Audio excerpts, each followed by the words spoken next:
He's 26 years of age. He'll turn 27 next month. Last year pitched for Lehigh Valley in the Phillies organization at the AAA level. Now a member of the Arizona Diamondback franchise. And here's the first pitch of the game. And it's inside and low, 1 ball and no strikes. Hector Olivera was 2 for 4 with a walk, a strikeout, and an RBI in the first game. Just 23 years of age. A couple of veterans on this club, but as the years have progressed, it's a team in transition, Team Cuba. They're getting younger. Certainly their starter tonight, 21-year-old Araldo Chapman, is a bellwether in that regard. So here's Blakely in the dirt.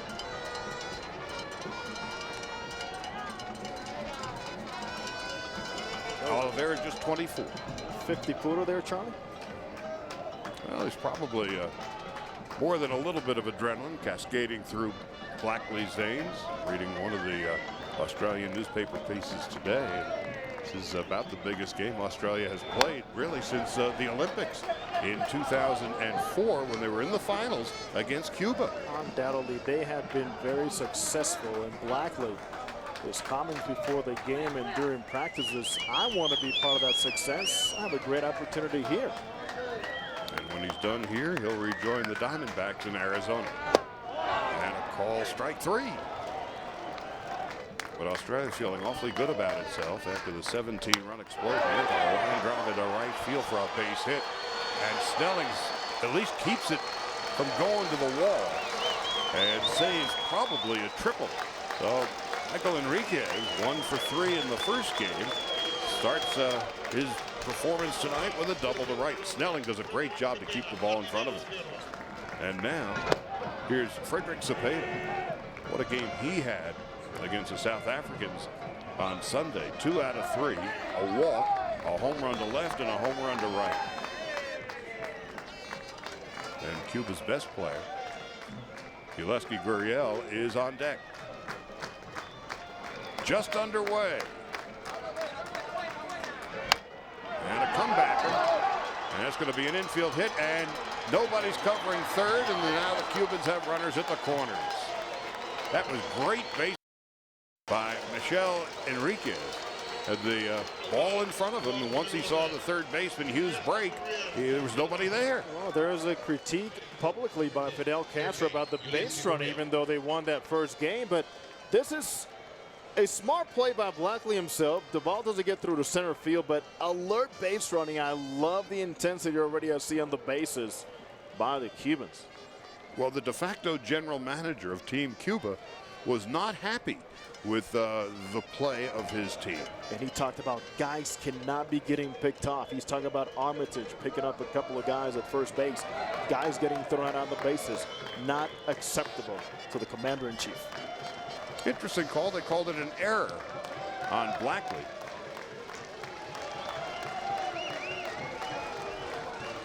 So it's first and third, and now here's Gurriel. Oh, they've got the runner picked off. That's not going to get Fidel very happy, is it? Oh, no. We just talked about the bad base running, even though they won 8-1 on Sunday over South Africa. And wouldn't you know it, bang, picked off is Cepeda. Blackley has picked off in a season in the United States as many as 27 guys with this move. Nothing new to him, so obviously Cepeda did not have enough information on staying close to that bag. Well, that's a second very big out. Now the infield can play back. And Gurriel, 1 for 4, drove in a run on Sunday. Takes a strike. I like what Blackley's doing, Charlie, in establishing more than one pitch. We've seen the 4-seam fastball. We've seen the 2-seam fastball. Now it starts Gurriel with a nice little bender. All the attention is being paid on the Cuban pitcher, Chapman. Swing and a miss on the pitch down and in. A good-looking pitch indeed. 0-2. Ooh, the sink on this one. Gurriel's father, a Cuban baseball legend and the hitting instructor. Lourdes Gurriel. 0-2. And strike 3. Trent Olchin will lead it off. Boy, what a game he had against Mexico. 4 out of 5, a walk, a run scored, an RBI.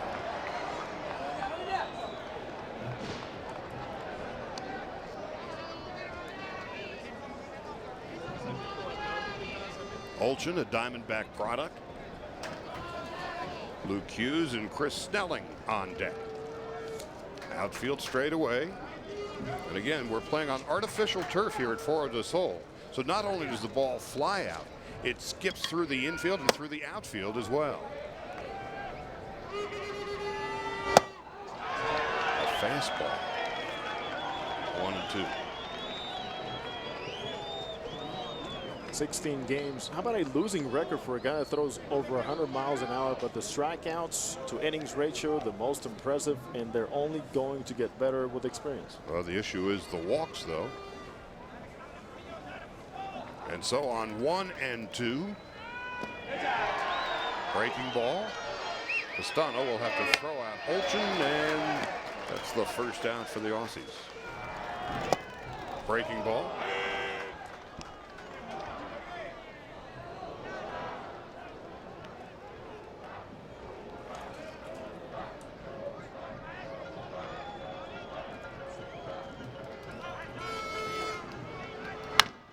Drilled to center field, and coming on and making the catch off the shoe tops. Yoenis Cespedes, and Hughes has been retired. Head to San Diego, where Korea and Japan will be awaiting them. The winner of tonight's game will certainly be one of them. And a fly ball to left field, and an easy play for Frederick Cepeda. Chris Snelling goes down quietly, as do the Aussies. Scoreless after 1. Nothing across for the Australians, who went down quietly in the first against Aroldis Chapman. Maeda, the veteran first baseman, 1 for 4 and a strikeout. On Sunday, takes high. And it's 2 balls and no strikes. So the Netherlands with an enormous upset, beating the Dominicans twice. The Dominicans go home, or at least back to their respective spring training camps. And the Netherlands head down to Miami, and Blackley overthrows, and it's 3 balls and no strikes. I am absolutely shocked, as many are, and as a Dominican, I have to say, tip my hat to the Netherlands. They play good baseball, and again, that's why this World Baseball Classic is such a great scenario. Teams are inspired to show the world that they have quality baseball. Charlie? A 4-pitch walk to Maeda to begin the second inning.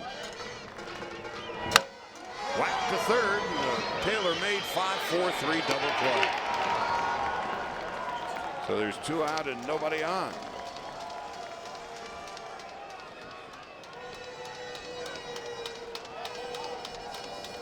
Home plate umpire tonight is Ted Barrett, 43-year-old fellow, lives in Arizona now, grew up in Buffalo.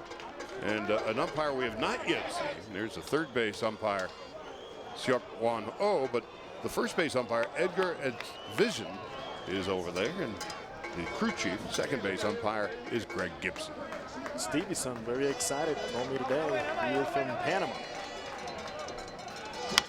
And a fly ball slicing down the left field line. A long run for Justin Huber, and he can't get it.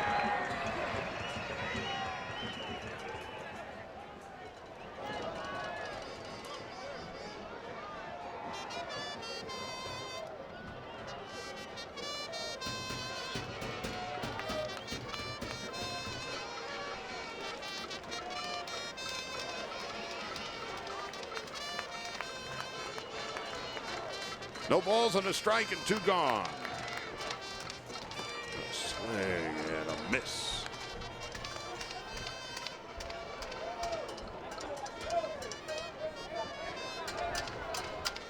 The lineup.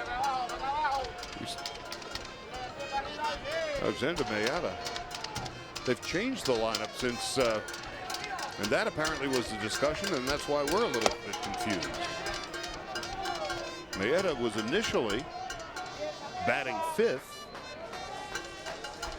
but now he's obviously in the 7th spot, And clearly that was the discussion that John Diebel was having with home plate umpire Ted Barrett. We'll get it straightened out. A foul off to the left and out of play. We were told specifically prior to the game that the Cuban lineup would be exactly the same with the exception of the shortstop, Luis Navas, replacing Perez. Either way, it's 2 out, nobody on. Ball downstairs, 2 balls and 2 strikes. Well, Blackley has done a nice job keeping the ball down at least and being able to pitch in, makes his breaking ball away, and he seems pretty much under control right now. And the 2-2 on its way. Just outside. You know, Ted Barrett told me earlier before the game, please, I do not like when this happens, when guys are calling pitches for me.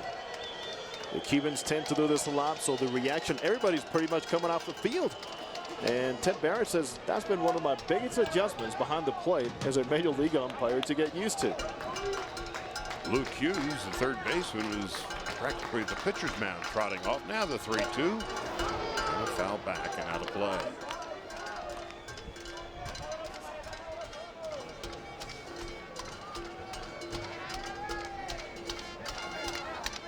Well, the Netherlands with the big upset tonight. Now the Aussies are hoping to upset Cuba. And now the 26-year-old Blackley, who has bounced around the American minor league system, delivers a swing and a foul back and out of play. It'll be a tough go for Felipe Alou, the Dominican manager. And with the squad that they presented in San Juan, Puerto Rico, to not get out of that round, as Felipe himself said, the goal was to get to the finals in Los Angeles. Instead, 0 for 2 and done. Now the 3-2 one more time. Up high, ball 4. First walk of the game given up by Blackley. Told me before today's game, I'm going to use the same approach, gap to gap. A couple of doubles first game. High, 1 ball, no strikes. Pastano was telling me that usually when he gets into trouble, and the majority of players can tell you this, he's trying to pull the ball. And he said in so many different scenarios that he's played in, the native from Villa Clara in Cuba says different scenarios, different dimensions. Sometimes it gets into my head. The 1-0 to second base. Easy play, taken unassisted with James Beresford. And that's that. No runs, a hit, and a man left. Scoreless as we head to the bottom of the second. Sometimes control is a bit of an issue.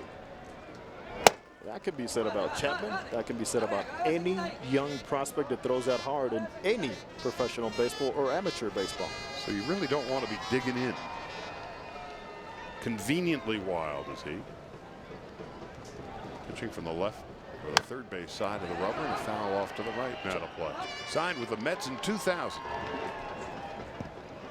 Take something off, and it's 2-1. The Australians, are hitting coach Paul Elliott said, we're going to take the approach we took the first game against Mexico. Somebody threw very hard, another lefty, Oliver Perez. We hit him so well, but we need to get ourselves into hitting things. The 2-1. Breaking ball just high. Well, when you can throw near 100 miles an hour and then come in with a breaking pitch at 79, that'll produce a jelly leg or two. Say a prayer. Huber takes a strike on the outside corner, and the count goes full. Outside corner, fastball, call strike 3, 95. Reisinger had a couple of hits, including a home run on Sunday afternoon. He does possess a nice fluid swing, and impressive enough from Reisinger is that he can take the same swing and bring it into the game. Inside corner at 97.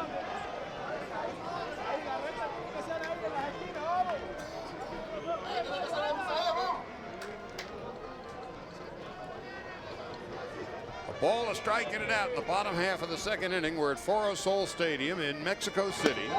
It's Cuba and Australia, Charlie Steiner and Jose Mota. And it's a spectacular night, 75 degrees, a full moon. These two teams combined 25 runs, 35 hits, and 10 home runs on Sunday as Cuba routed South Africa. And the Aussies blew out home team Mexico 17-7. Home plate umpire Ted Barrett. Ted Barrett says, Ariel Pestano, the catcher, teaches me Spanish. And I practice my Espanol with him. He practices his English with me. Well, Pestano never stops talking. That's a good teacher. Here's the 1-2. Drilled foul. Reisinger with a home run and 3 RBIs on Sunday.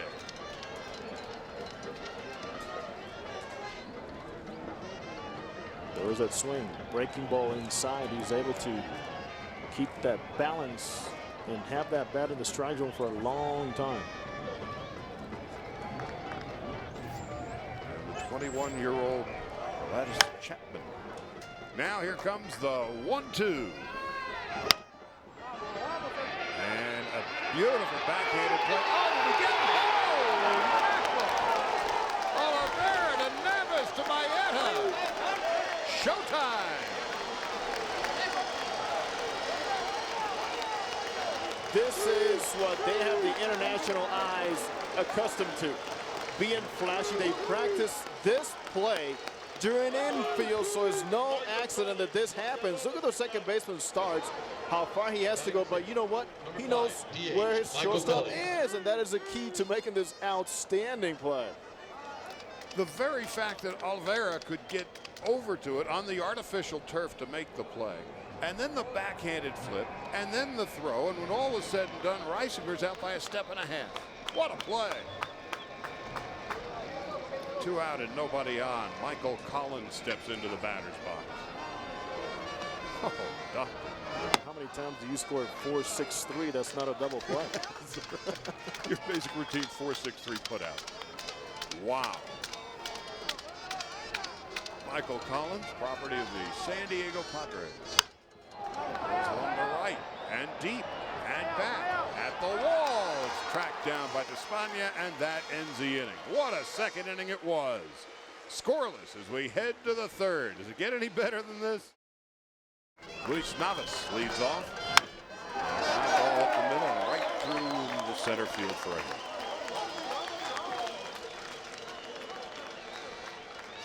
It's a good start for Cuba. Get that leadoff man aboard just like they did in the second inning, but they're the victim of a 5-4-3 double play. And again, going back to the coach Escalrido telling Nava, be aware of that move. He already got picked off once. Fidel does not like the base running of his club, apparently. Tony Castro sending some text messages as we speak. Tony Castro, the team doctor for Cuba, is Fidel's son.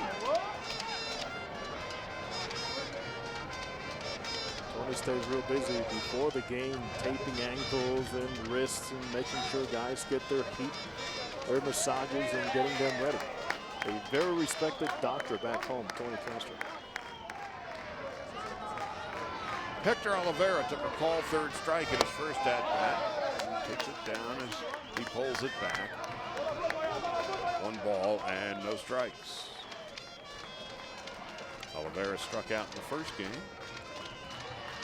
And has struck out again here tonight.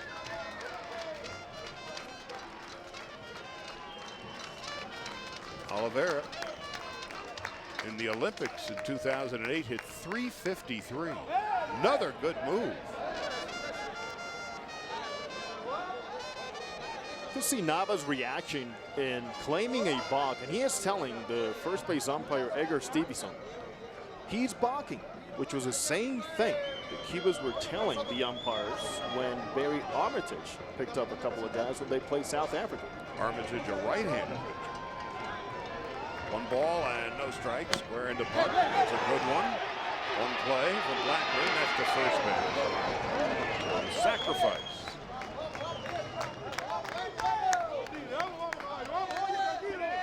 You see Blackley so effective, it doesn't surprise me at all to see manager Eugenio Velez go to something else here in the third inning.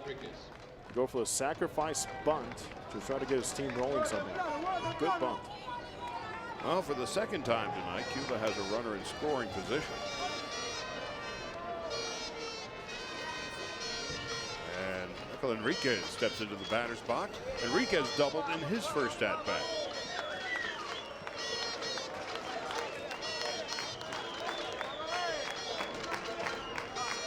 .286 hitter in the Olympics last year. And certainly an experienced player in international play. He's now 30 years of age. He played in the World Baseball Classic in the Olympics in 2004 in Athens and the Olympics in Beijing. So this Cuban team has a perfect blend of youth and experience. Right there in the middle is Enriquez at the age of 30. As you mentioned the other night, the Cubans travel a lot. Yes, they travel very well. Makes me think of the University of Nebraska. In football, of course. Well, I guess this is the baseball version of the Big Red. Sea of red. Here comes the 1-1. Scoreless in the top of the third. Slowly hit to Harmon, the Philly product. That's the second out of the inning. And for the second time tonight, Enriquez is at third base. So Cepeda in this series so far has 3 hits in 4 at-bats and a walk. Hit 2 home runs in game 1. He's a switch hitter. And he loops one into right field, and Cuba has a 1-0 lead.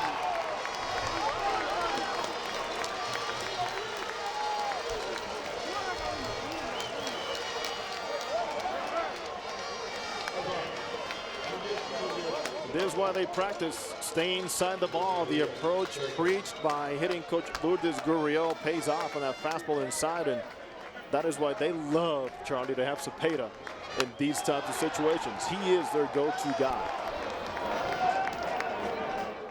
And so the Cubans with a 1-0 lead. Cepeda with the knock, and Lourdes Gurriel. As mentioned, his father is a baseball legend in Cuba, and a hitting coach. He had a chance to spend some time with father and son around the cage the other day. Was that not interesting to see the way he talked to his son opposed to the other hitters? Grounded to short. Easy play for Harmon. There's her, that's that. But Cuba with a run and a couple of hits, they leave one and lead 1-0 after 2.5. To the bottom half of the third inning. Big swing and a miss from Brad Harmon. Played with the Phillies some last year. Chase Utley was hurt in the early part of the season. He had a terrific game on Sunday. Outside. During the offseason, Chase Utley had hip surgery, not unlike the hip surgery that Alex Rodriguez just underwent.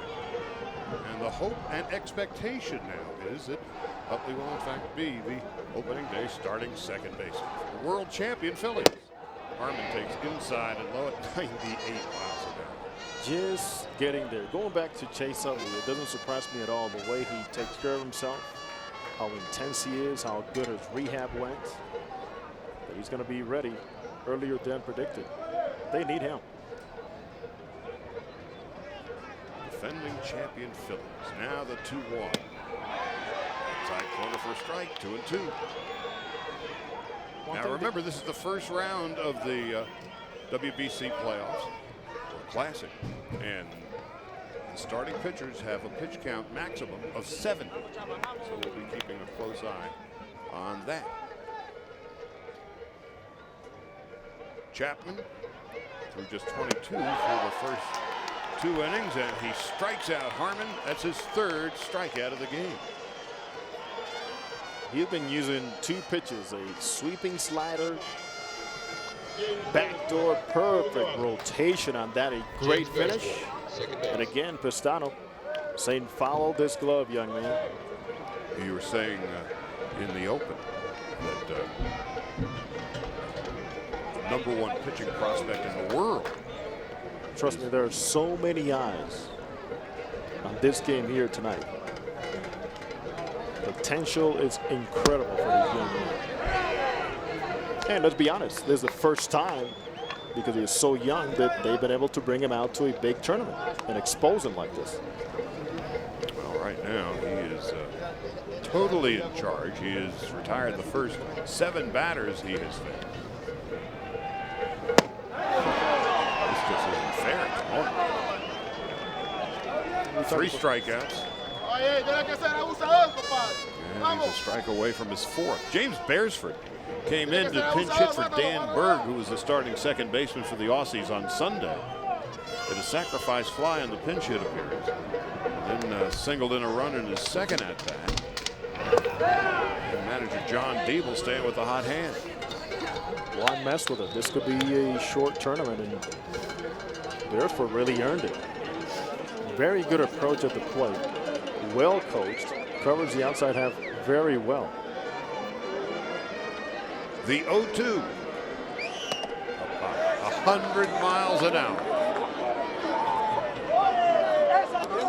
Right before that pitch, the catcher Pistano pumped his fist as to saying, find the extra here. Certainly he did.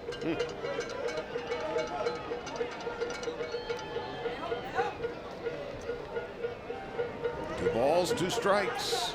Cuba with the 1-0 lead in the bottom half of the 3rd. Fastball, fair ball into the left field corner. Well, there'll be no perfecto. Beresford, who played so well on Sunday, the first base runner for the Aussies on this Tuesday night. This is where I'm so glad there's no over-managing, Charlie, because if you have a hot hand, so what if the guy on the mound is a lefty? Stay with him. One thing you got to go through with these tournaments is stay with somebody that feels comfortable. Don't get so caught up on the lefty-lefty, righty-righty. Get somebody in there that has a lot of confidence. Fair by well under a foot. So the Cubans, who scored first in the top half of the 3rd inning, now Australia trying to come back. Andrew Graham, now in the Tiger organization, had 4 hits on Sunday in the rout of Mexico. Popped off to the right and out of play. 4 hits, and he was on base 5 times. And what a welcome back for the guy that missed most of 2008 because of right elbow surgery. To be able to get the confidence throwing, he threw the ball very well around the bases, and with the bat, undoubtedly, he's very comfortable. Yeah, he showed no ill effects whatsoever. The question was his ability to throw down to second base, and we discovered he's as good as new.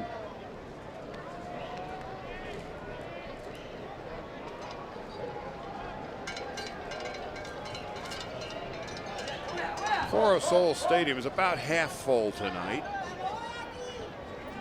Strike. 0-2. If you look at the shortstop, Navas, he is the one guarding the guy at second base for one reason, Charlie: speed of the baseball from the mound to home plate.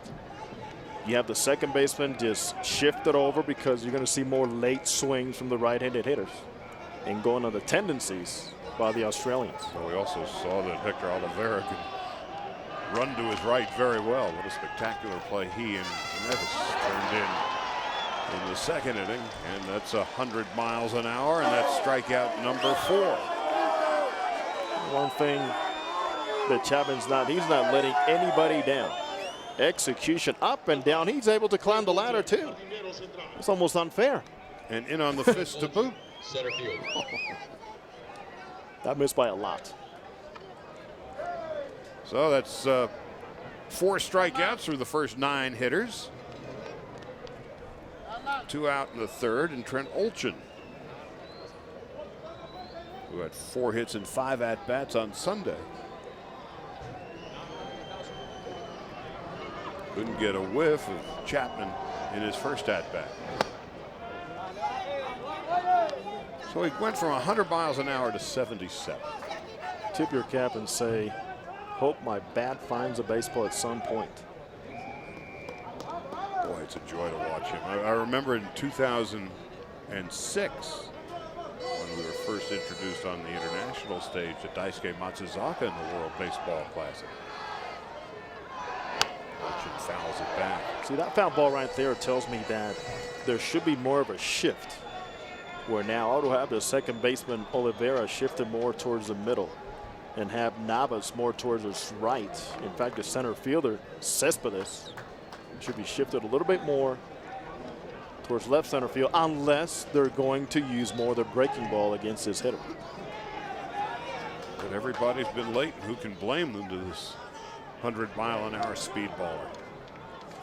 Here's the 1-2. Just outside and low. Took something off, 97. Olchin reminds me of a Darren Erstad type player, very tough, down and gritty. As we take a look at his fastball, just missing outside, and Castano trying his best to bring it back. Ted Barrett, veteran home plate umpire, not biting. 2 balls and a strike and 2 out.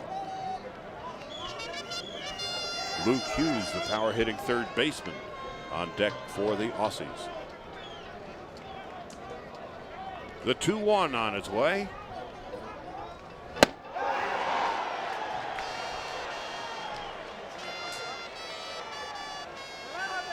As much as you think, let me stay close and shorten up my swing, at some point you have to try to catch up, but at 95 plus, catching up upstairs is very tough. And upstairs. I mean, I'd say it's man against boys, but this kid's 21. No matter what, your hands are always quicker when the pitch is below them. 2-2 and 2 out. Cuba with the 1-0 lead. No chance. 5 strikeouts through 3 innings for the 21-year-old Aroldis Chapman. And he drills one to center field and deep. Olchin going back. He's got room and he tracks it down. One thing we learned about Trent Olchin in the first game, he plays center field very, very well. Very smooth, gets a very good first jump on the ball's hit. I think what he does best, Charlie, is he follows the track and trackers the pitch so well and then pays attention to the swings. That's where you get that good, fluid first step. Now, Yoenis Despotis bounced into a double play in his first at-bat. A very good Sunday afternoon against South Africa, which began a very long journey home today. With their journey home and everything, they really captivated the hearts and the spirit here in the World Baseball Classic of so many fans in Mexico City. They didn't have a whole lot of talent, but they had a whole lot of fun, and there had a couple of kids who looked like they have a baseball future. But what was so entertaining about them was the joy that they brought out on the field every day. Great dancers. Yeah.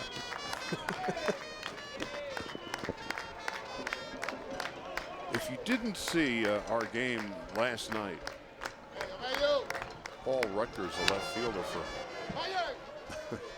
the South African, they're down at this point, what, 14-3, I guess it was. The game was hopelessly out.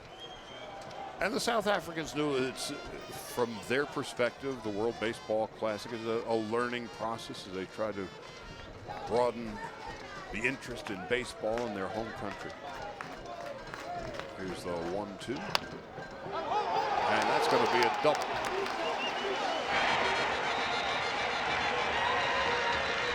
A stand-up 2-base hit for Cespedes. Well, once it got passed on the artificial turf, the first baseman, Ben Reisinger, no chance. Well, the only way as a right fielder you're going to be able to at least make it close at second base is if you're shifted that way. Again, a great effort by Snelling over there. But remember, when you throw from the left side, you have to turn that glove over and then take another extra step to fire away to second base. 1 out, 1 on in the 4th inning. And the first baseman, Alexander Maeta.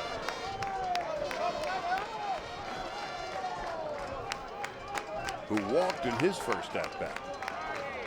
That was a 5th hit for the Cubans. Blackley steps off the rubber. The veteran catcher Pistano is on deck.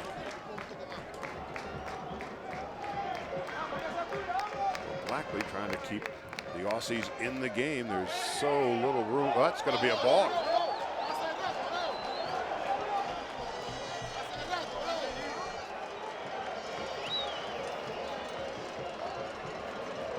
Well, you can trick him at first base, but at second base, don't get too tricky. You're looking as if you're going home, my man. You just can't do that. All that weight and shifted. Balk.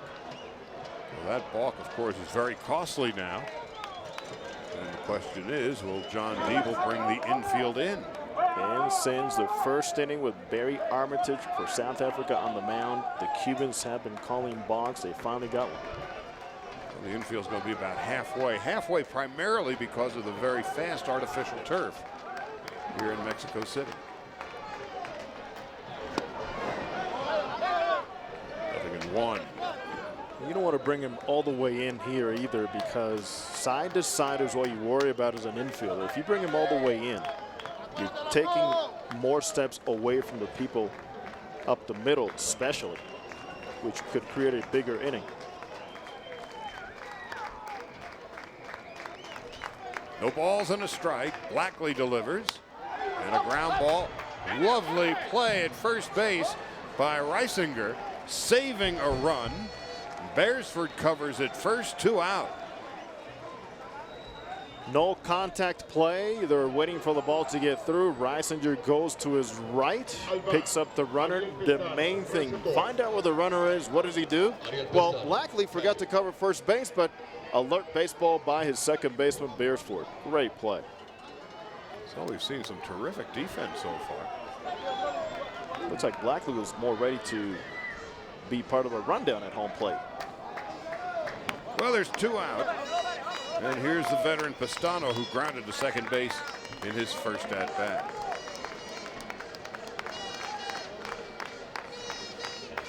Big batter in the early portion of this game. High and inside, 1 ball and no strike. I've seen Pistano do this. See the third baseman play real deep. Sometimes he gets a verbal sign from his dugout. And it's a whistle, Charlie, that says, take a look at it, drop one down. Of course, bunting on an artificial surface is not terribly easy. That's a foul tip.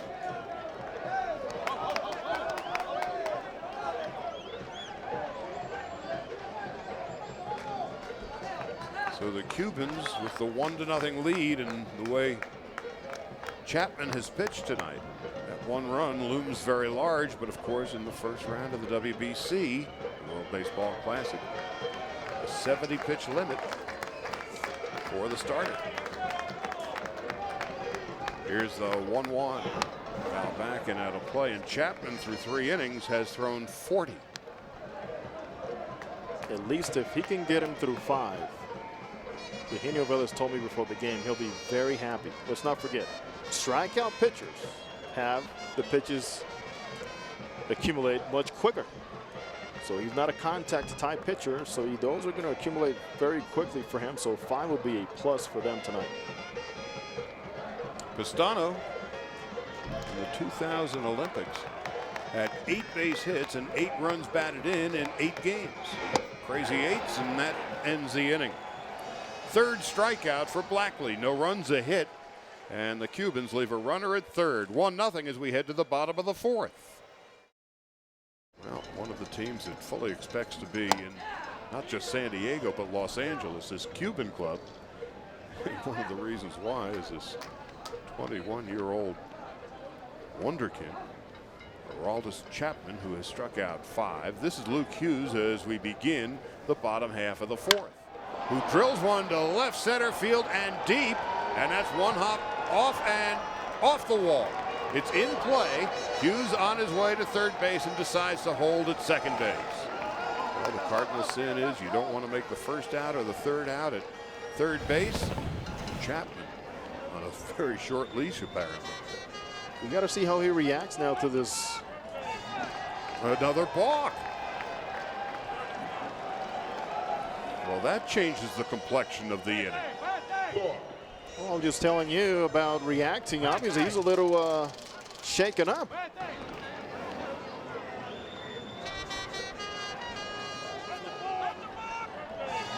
Certainly got him out of rhythm. He started and stopped. That's a no-no. And the infield, as John Diebel did earlier in the game, is now halfway.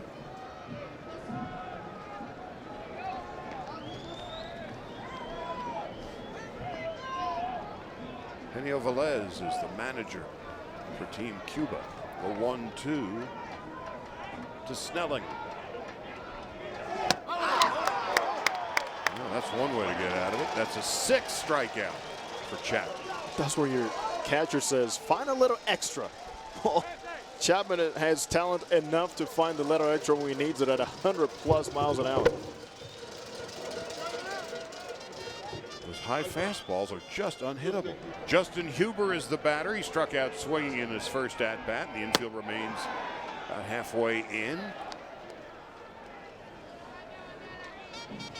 Huber 0 for 4 in the Sunday game. Still looking for his first hit in the World Baseball Classic. Originally signed by the Mets.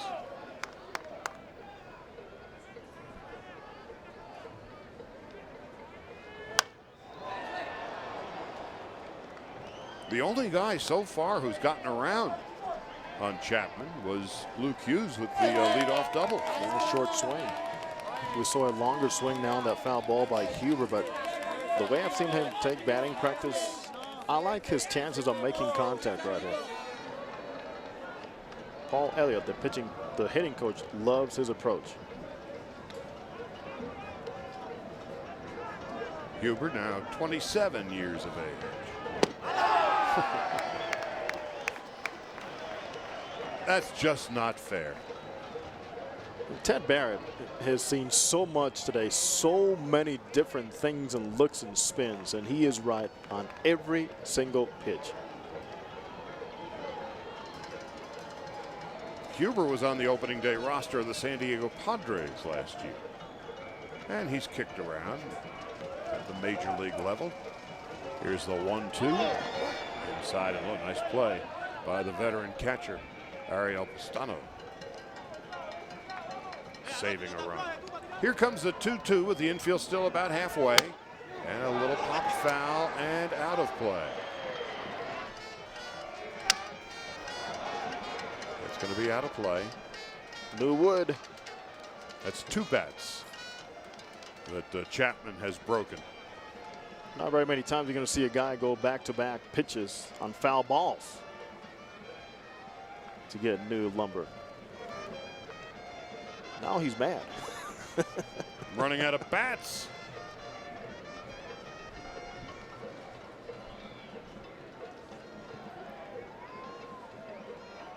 It's like you want to tell yourself as a hitter, start earlier, but you really can't, because he has that nice breaking ball that comes down by your ankles. So he's topped out at 100 miles an hour tonight. We've seen a breaking ball at 77. The 2-2 to Justin Huber.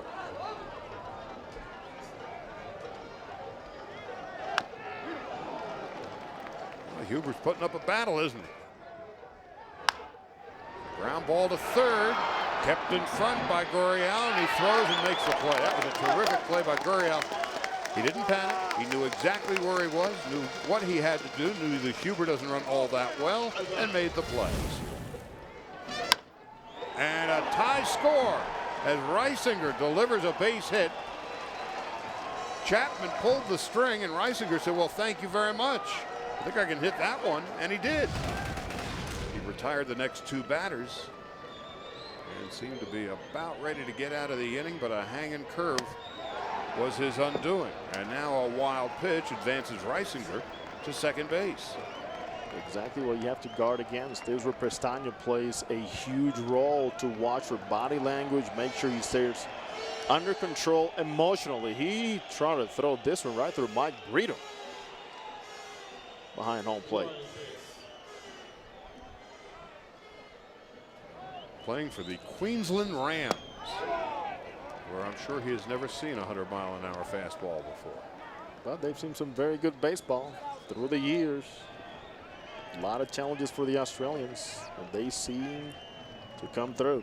8 major leaguers last year were Australians, 23 altogether in Major League history. The first one, a fellow named Joe Quinn, back in 1884.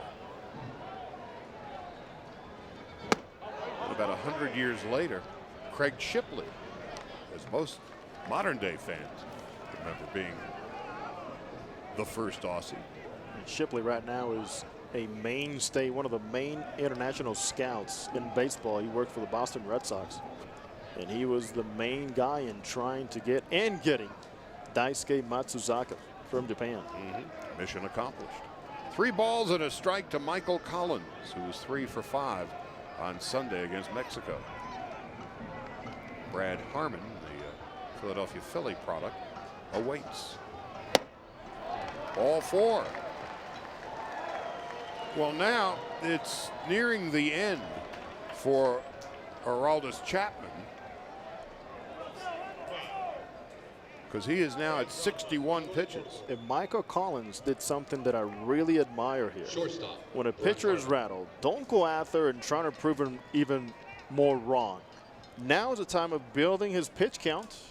Let him come to you, because when he has to come to you with a strike and under these circumstances, he's going to take something off of that fastball. And the way Chapman has gone so far tonight, I think the Aussies would rather test their luck with that bullpen. Roberto Gonzalez, the lefty, Danny Betancourt, the righty, warming. So Chapman, what a performance he has turned in. And hey, another mound conference between the veteran catcher Ariel Pestano. You see what Pestano did? First of all, he turned to Ted Barrett, the umpire behind home plate, to say, it's okay if I go, right? But this is very typical. This is what they do. This is how they play the game. Got to respect the fact that they have a lot of success internationally. And Ted Barrett, always on top of it.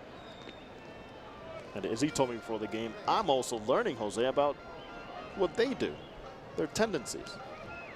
Ted Barrett entering his 12th big league season. Born in Buffalo and now lives out in Arizona.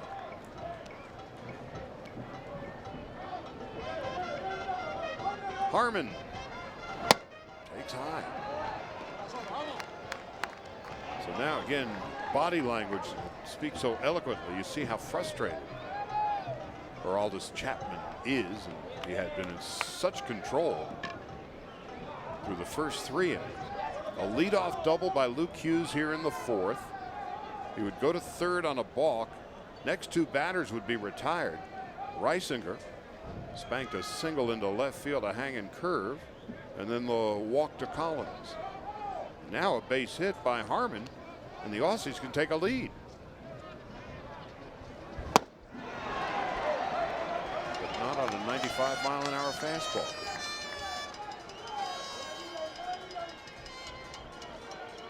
Little ump on that one. Even the catcher Pestaño closed his eyes.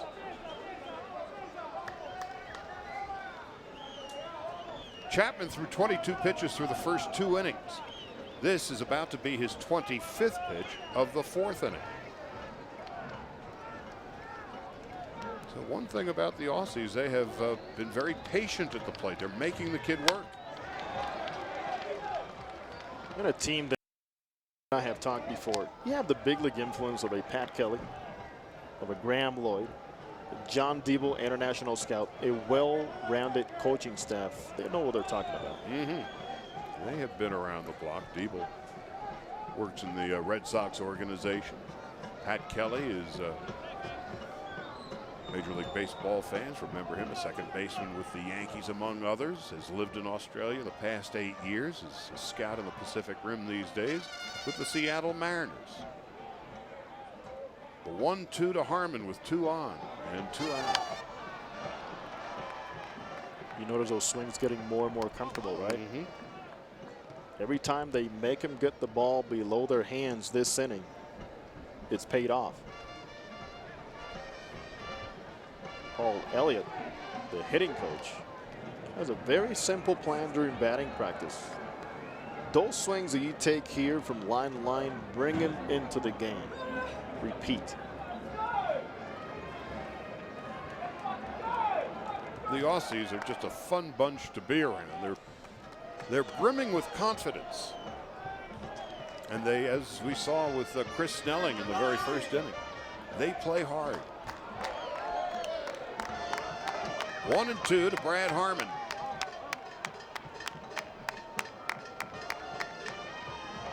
The kid's now really showing frustration, isn't he? Anytime you start paying more attention to the guy at second base with a 1-2 count with the stuff you have, you're not thinking straight. You're not thinking about the next pitch.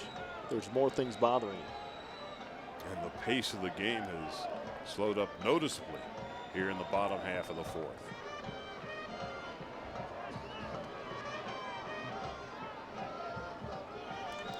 Brad Harmon on 1-2. Goes down swinging. 7th strikeout for Ardalis Chapman. Eduardo Perret, the starter in game 1, couldn't go tonight. And so the younger and fleeter novice getting the start, and he's already paid dividends, singling and scoring the only run of the game. And he's a tough out. This guy hit 25 home runs in their national tournament with under 300 at bats. Travis Blackley has done the job. He's kept his team in the game. Inside and low. Blackley hoping for a call from Edgar Estevizan and didn't get it. Now the Aussies have bullpen activity. Damian Moss, the veteran. Giant, Oriole among others. Pitched very well the other day. Had a great year for the Braves some years back. Blackley pulls the string. Novice is struck out, and that is the 4th strikeout. First out of the 5th. Strikeout and a sacrifice for him, and a line drive right into the glove of James Beresford. 2 out. And a one-hopper through the wickets into center field for a hit. Boy, that was one of those hard grounders off the AstroTurf that picked up velocity, and Beresford couldn't pick it. Takes a ball under the knees, 1 ball and no strikes. And a message right now from the commander-in-chief: do not get picked off at first. We're speaking of Fidel Castro. Yes. For those of you just joining us, despite an 8-1 thrashing of South Africa on Sunday, 6 home runs. 2 runners were picked off at first base. And then on a cutoff play, another runner was gunned down at second base. Well, Fidel, despite the 8-1 win, wasn't happy. No, not with a base run. And a strike. And so I guess either by phone call or text message through his son, Tony Castro, who happens to be the team doctor for Team Canada, for Team Cuba. Well, he let it be known that Fidel wasn't happy with their play. So what happened in the first inning tonight? What happened? Frederick Cepeda, who's at the plate now, got picked off. And let the texting begin. But that's how they play. They're used to it. Always looking over their shoulder. 2 balls and a strike with 2 outs. Ground ball right to the second baseman. Beresford, underhanded toss to Harmon, and the inning is over. Could you just picture Fidel Castro at home on the Barco Lounger with a text message? Yes. 30 years of age. He was terrific in the 2008 Olympics. In 10 2/3 innings, had a couple of saves and an ERA of 1 2/3. And I learned today, Charlie, that is the reason why he made this squad for the World Baseball Classic. Because his numbers were merely so-so last year at home. James Beresford leading it off, and it's no balls and 2 strikes. I really like Beresford's approach at home plate. Really keeps it nice and simple. He has a little bit of Ichiro Suzuki, a little drifting as he starts his swing, goes forward, but keeps his hands back. Beresford did not start on Sunday. Came in to pinch hit for Dan Berg, who was the starter. In his first plate appearance, a sacrifice fly. In his second plate appearance, he singled in a run.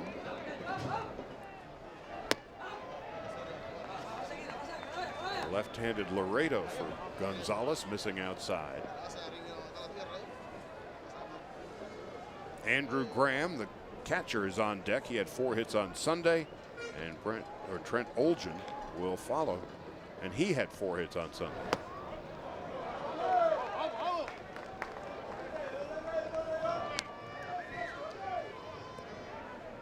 Beresford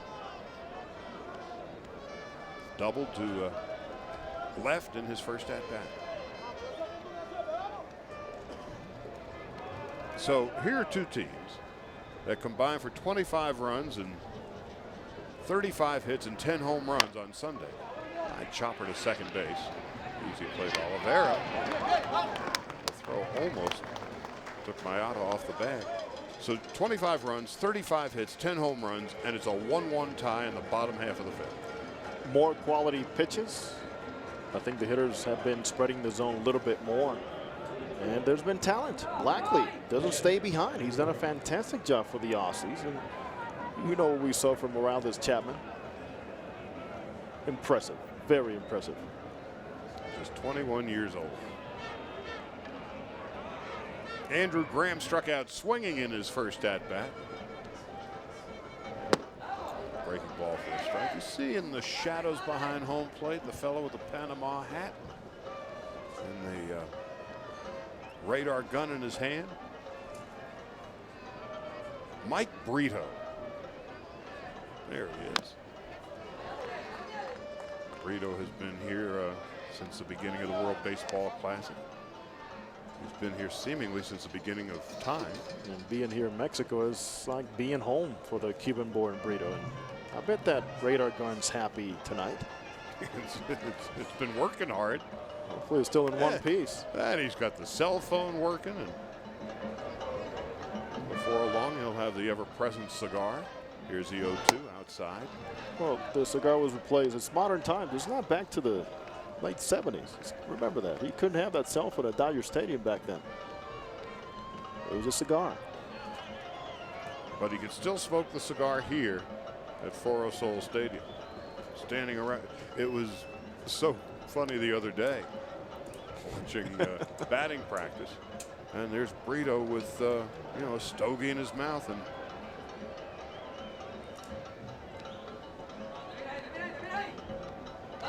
more action in the Cuban bullpen. A lefty and a righty.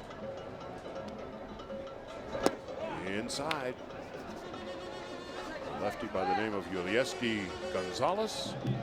A righty Pedro Luis Lazo. He is their seasoned veteran, Lazo. Also close to retirement.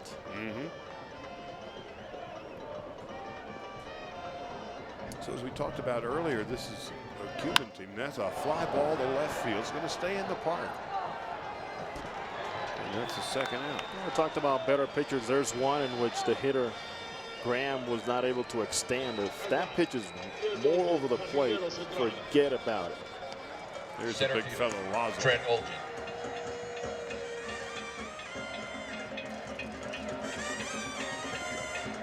Sometimes you're looking away, and catch yourself just not getting extended at the very end.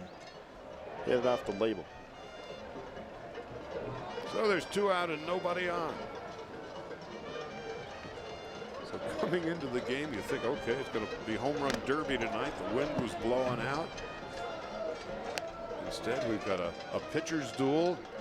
Score tied at 1. And Australia, which an upset winner in game 1 over Mexico 17-7. The mercy rule applied after 8 innings. Cuba the heavy favorite tonight. And a fly ball into short left field and drifting toward the line is Cepeda. And a 1-2-3 inning for Norberto Gonzalez. 1-1. We go to the 6th.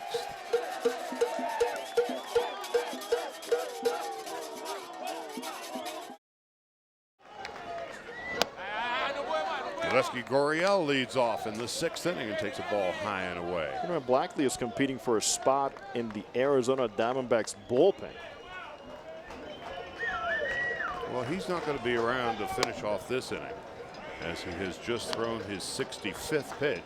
And of course, 70 is the limit in the first round of the World Baseball Classic. And as a result, Damian Moss, the veteran left-hander who's seen a lot of major league services, warming in the pen, and Gurriel fouls it off. During spring training in Arizona just a couple of weeks ago, Blackley said every left-handed pitcher, Charlie, should have a good move.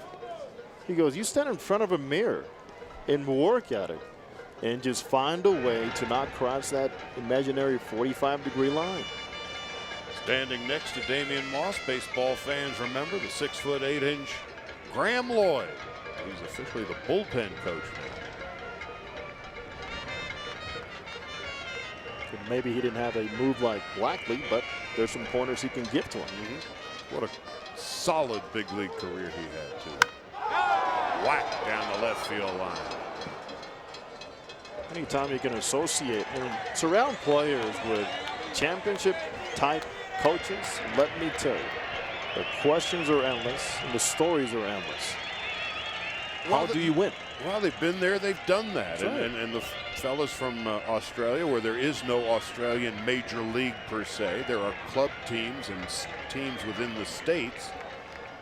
And now here comes the 1-2 and fouled up the third base line. And so they have what's called the Claxton Shield every year, which is basically a baseball tournament. Season goes from November through April because the weather being what it is down under, it's summertime in November, December, January, February, March, April. And in the middle of the season, they have this national tournament, the Claxton Shield. And a ground ball, nice, easy hop. And Harmon throws out Gurriel. As you talk about the Claxton Shield and a successful tournament they've had, the MVP last season, the third baseman Luke Hughes, but the poster boy I learned today plays for South Africa. His name, Paul Rutgers. Despain is 1 out of 2. Back and out of play, and it's 0-1. A run and 5 hits for Cuba, 1 run, 3 hits, 1 error for Australia. As we mentioned, the Australians, even though baseball doesn't even rank in the top 10 of most favorite sports, they have put a disproportionate number of players into the major leagues. Swing and a miss.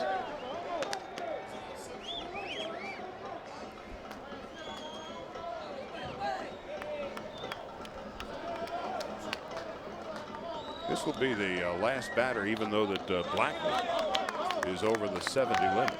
So they don't take him out in the middle of an at-bat. And it's good to clarify that rule because you want to take somebody out of the middle of the at-bat because you have something rolling right now. No need to do that. Part of the rule. Well, Blackley has more than held up his end of the bargain tonight. In the biggest game Australia has played since the 2004 Olympics, when they were in the finals against Cuba. Wide of third. Nice play by Hughes. 2 down.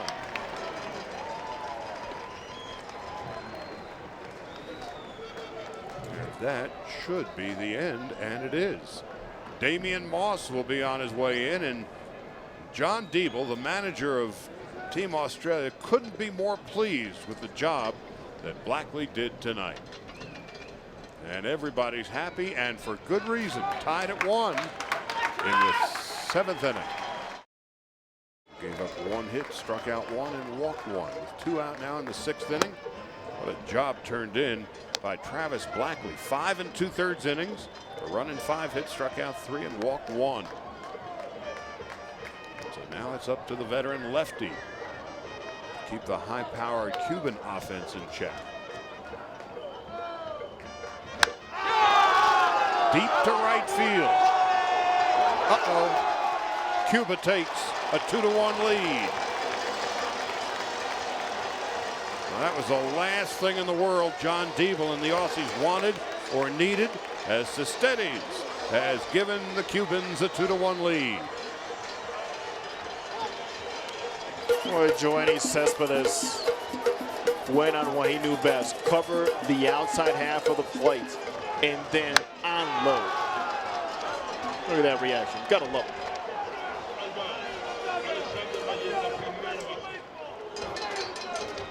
First base, Alexander Valletta. Gave me a little Sammy Sosa there.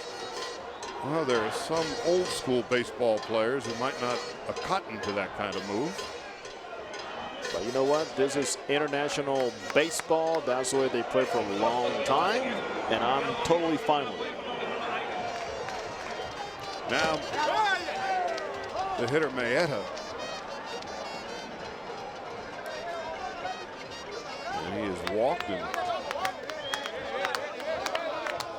was robbed of a base hit by Reisinger back in the 4th. So now the Cubans have a 2-1 lead, and a little nubber back to Moss.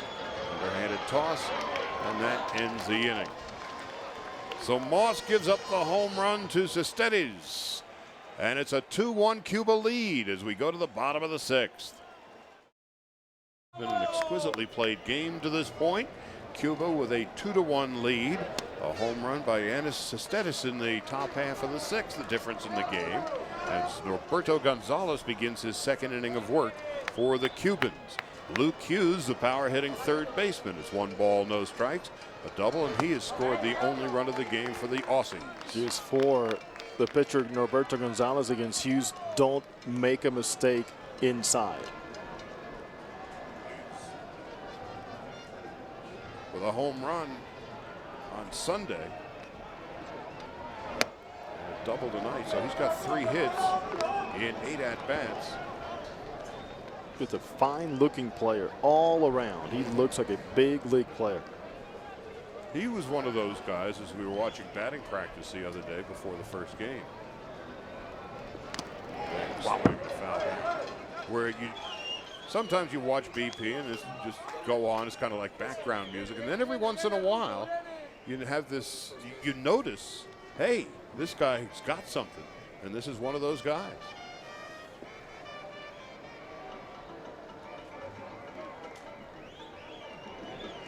Cuba have a new first baseman in the game? His name is Juan Carlos Pedroso. Pedroso now at first base. Foul back and out of play.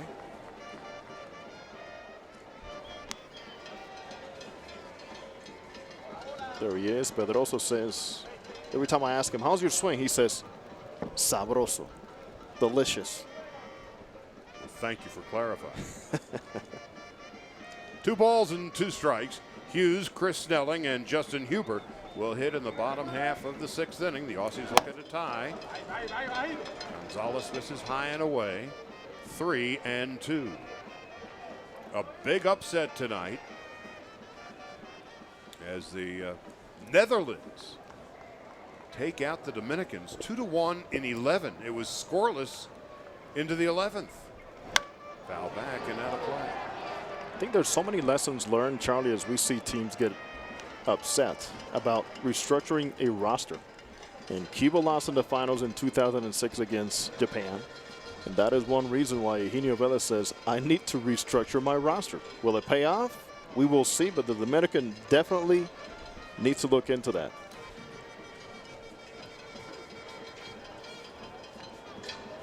The 3-2, high ball 4, a leadoff walk. So we are at 2-1. Leadoff runner aboard in the bottom half of the 6th, and Chris Snelling is the hitter. Snelling takes a strike and it's 0-1.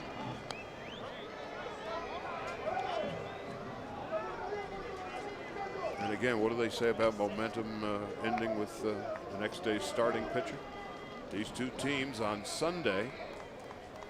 Cuba routed South Africa 8-1 with a World Baseball Classic record of 6 home runs in a game. And then in the nightcap, the Aussies 17 runs.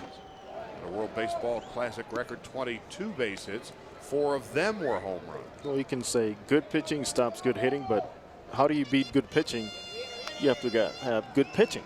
And Blackley did it his way, changing speeds, not overpowering anybody.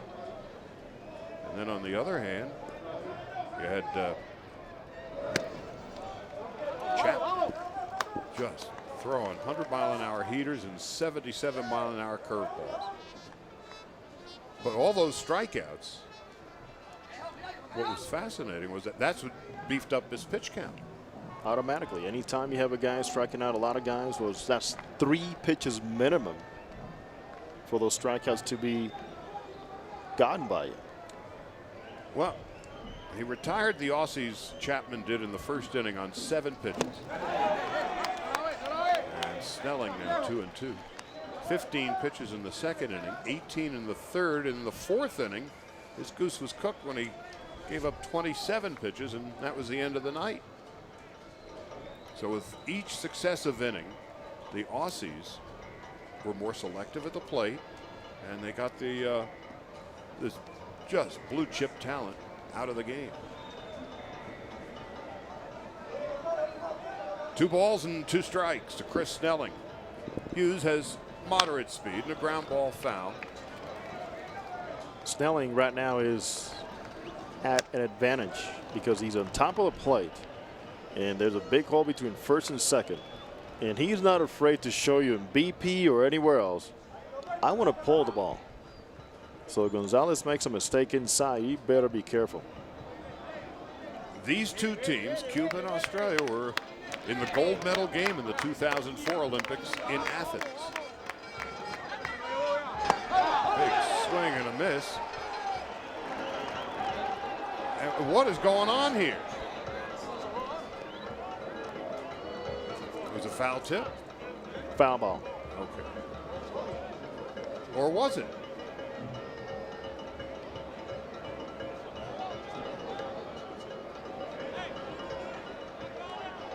I think time was called by the second base umpire, Greg Gibson. And now Gibson is going to come in and have a chat with Ted Barrett.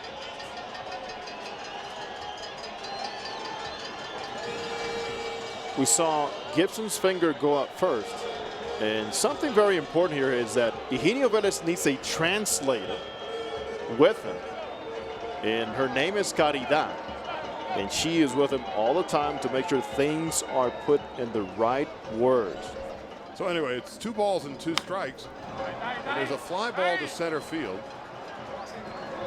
And tagging is Hughes. Going to third. What an arm! And he just beats the throw. Cespedes, who's got 2 hits and a home run tonight, just uncorked a cannon of a throw. Gets behind this one. What an arm. A perfect one-hopper, but again, a good athlete at second base. Hughes just gets in there.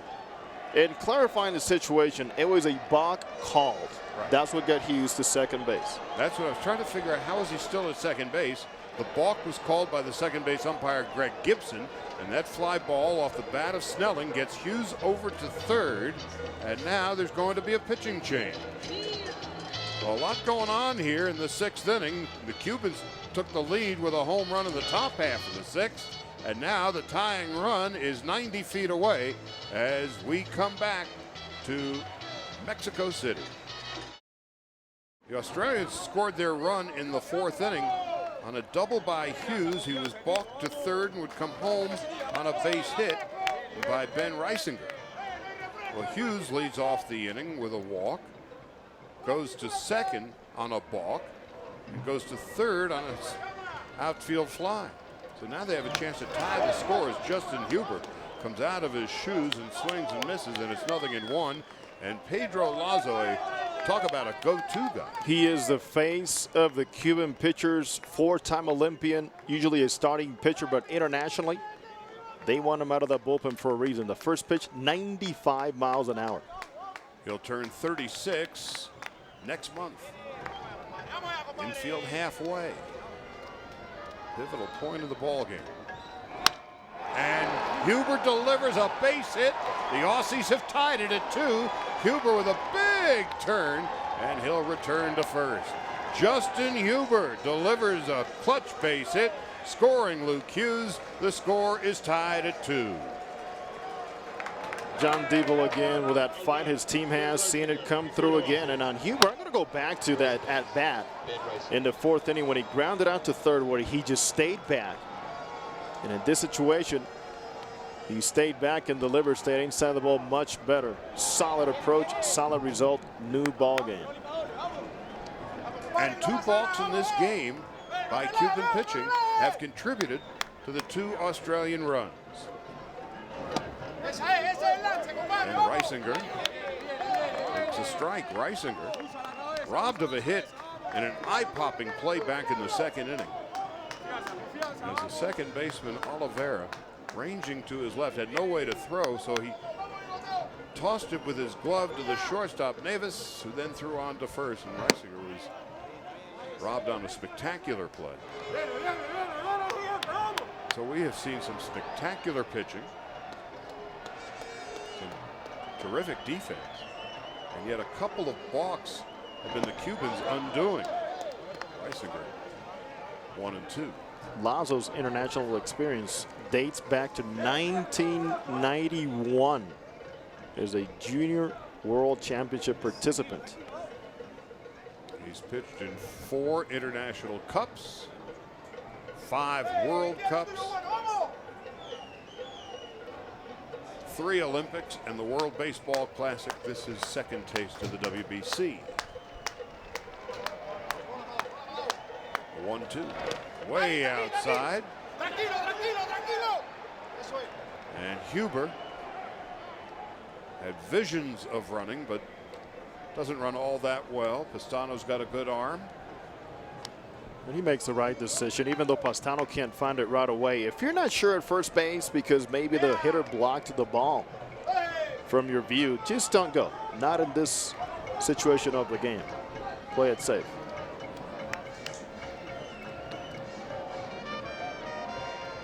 Happy feet. Had the shuffle going. 2 and 2, 1 out. We are tied at 2 in the bottom half of the 6th inning.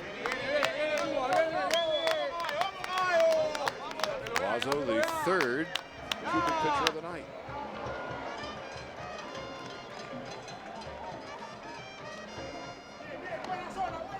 Had a chance to talk to Lazo before the game, and his fastball, you know what he baptizes his fastball with? Supersonic. How's your supersonic today? I have it or I don't. He has a great forkball, sweeping slider. The only thing I told him is today he goes, "Hey Guillermo, how are you?" I say Guillermo Mota has me by about a foot.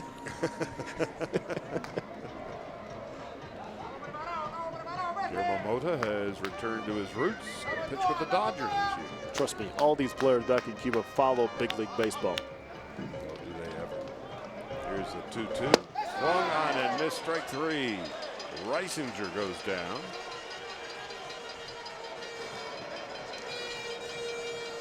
He'll change angles.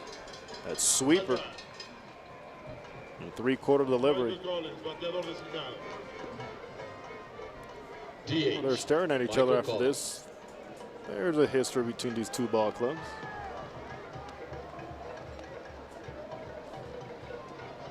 That's the 2nd out of the 6. We're tied at 2. And Michael Collins steps into the batter's box. Collins, a designated hitter. Of course, in the World Baseball Classic, the pitchers do not hit.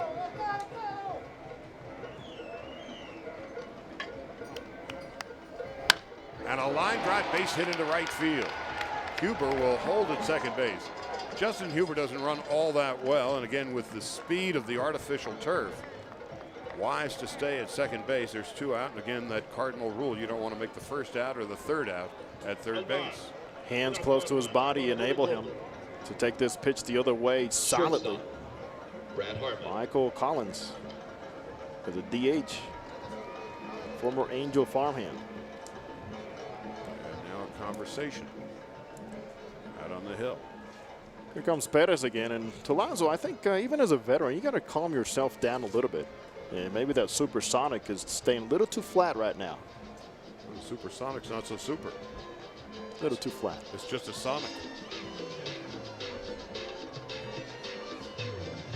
It's almost like Lazo had more to tell Perez than Perez had for Lazo.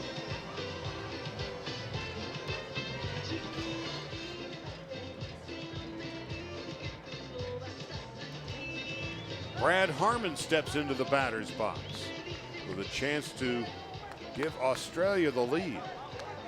This team just finds a way to fight and to make you sweat it all the way through, the Aussies. They were the underdogs, the Aussies were, to the Mexicans, and they mercy ruled them by 10. Big swing and a misses. Lazo took something off. Whatever that was.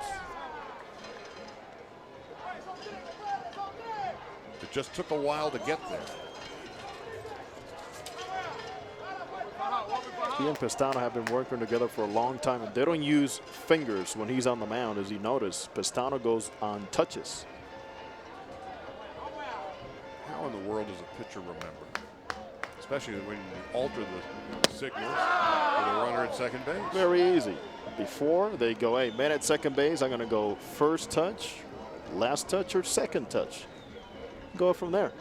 Or sometimes you want to start at your chest. I have to start at my chest. Let me finish on my chest. Or you can also have a key. Yeah, like I have any idea what's coming. Well, a bad throw is what's coming. And now a throw to second base, not in time. Second and third. Boy, Fidel is not going to be a happy camper. I mean, he was so upset just after the 8-1 win with the base running blunders of his team. Tonight, a couple of base running blunders, a balk, in fact, 2 balks, and now a throwing error by Lazo. Daylight play that did not go very well. Lazo again pointing that shoulder towards right center field. So an error and now a base hit. And it's conceivable that the Aussies could take a 2-run lead.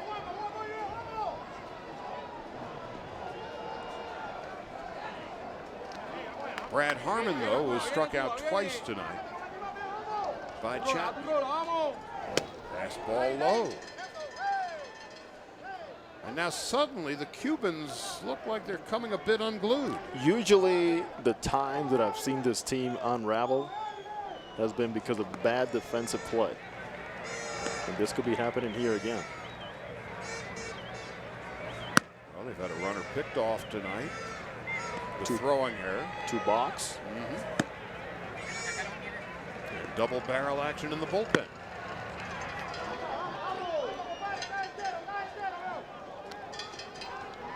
Here's the 2-1.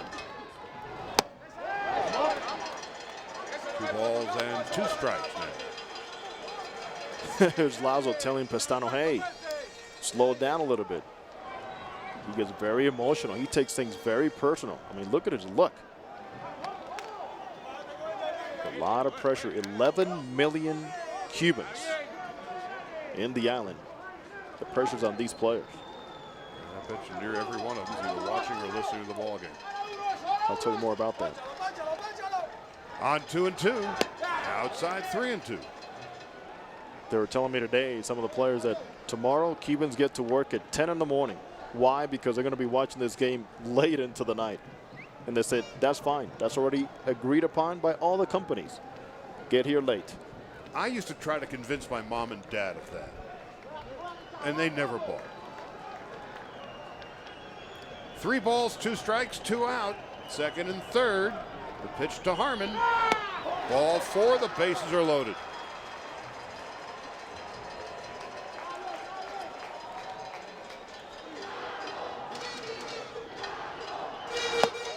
Up high, 1 ball, no strikes.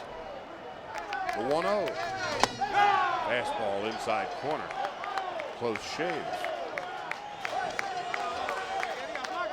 A ball and a strike. It appeared to be closer because Beresford had the tendency of running and diving into the plate. Beresford played at the rookie league level with the Minnesota Twins this past year. We hit a nondescript 246.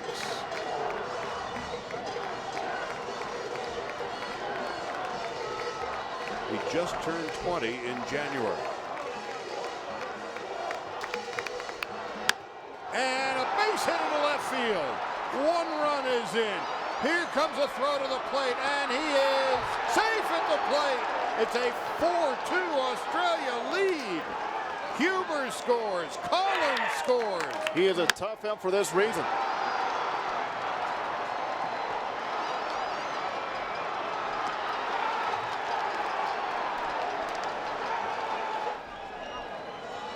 Great charging play by Cepeda. A solid throw just off the plate as it doesn't enable Pistano to block the plate, and a great slide at home plate. Look at that.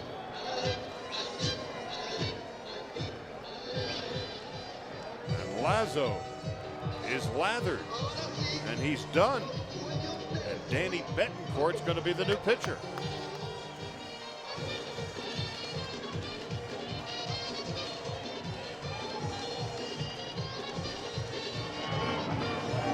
Lazo faces 5 batters, gives up 3 hits, a walk, and he made a throwing error.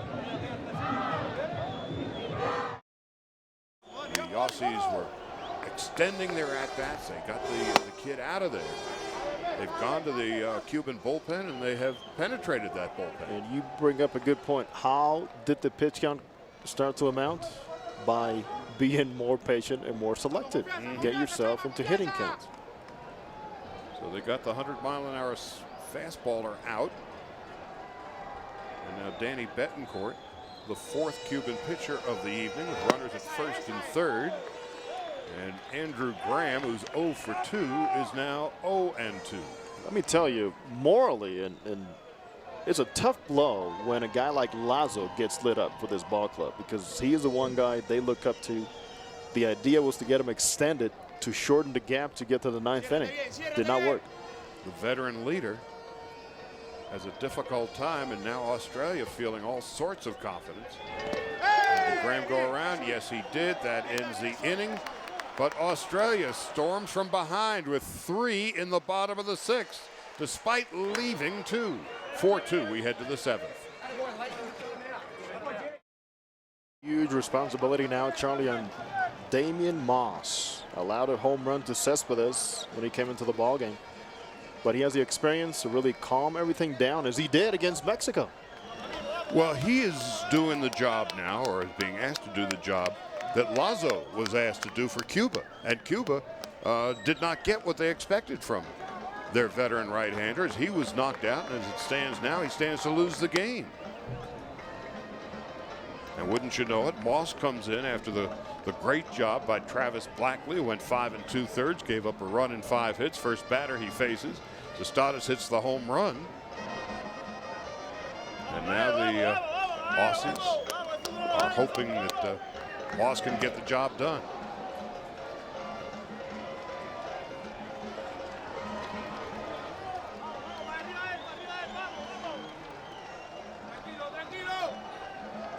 Here's Pistano. Cocks his swing. And a big follow through. Makes him even drop the bat. One thing he keeps looking at the Australian dugout. Better keep his eye on Moss. Foul tip.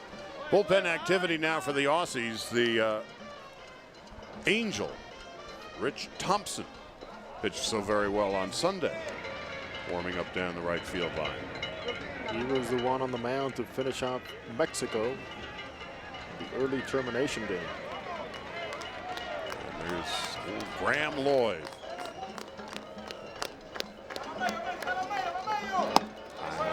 2 balls, 2 strikes. Castano, Navas, and Oliveira. Hit for the Cubans. Awful lot of Cuban fans here who were celebrating early. Now, relatively quiet. Swung on and missed, strike 3. You can just feel the momentum seeping away from the Cubans and onto the side of the Aussies. That momentum has taken Pistano to spread the zone a little too much because he's very over anxious. You know what? Pistano's extremely angry right now. You can see it. You saw behind the plate with Lazo. He and Lazo were never on the same page, and he carried that into that at bat. It's not a good sign. And again, the things we were talking about earlier in the ball game, Jose. I mean, one of the things that fuels this Cuban team is the passion, and it seems to be one of the things now that's unhinging them. I repeat, what happened to Lazo is a big blow to that ball club. A veteran who's been in 4 Olympics. This is his 2nd World Baseball Classic. Simply was unable to get the job done. There's Australia. It took them 6 innings, but they finally have the lead in the game. It's 4-2. Navas has struck out, singled, and scored a run. And for Australia, Charlie is getting closer and closer to taking that flight north to the U.S. The winner of this game is guaranteed a trip to San Diego.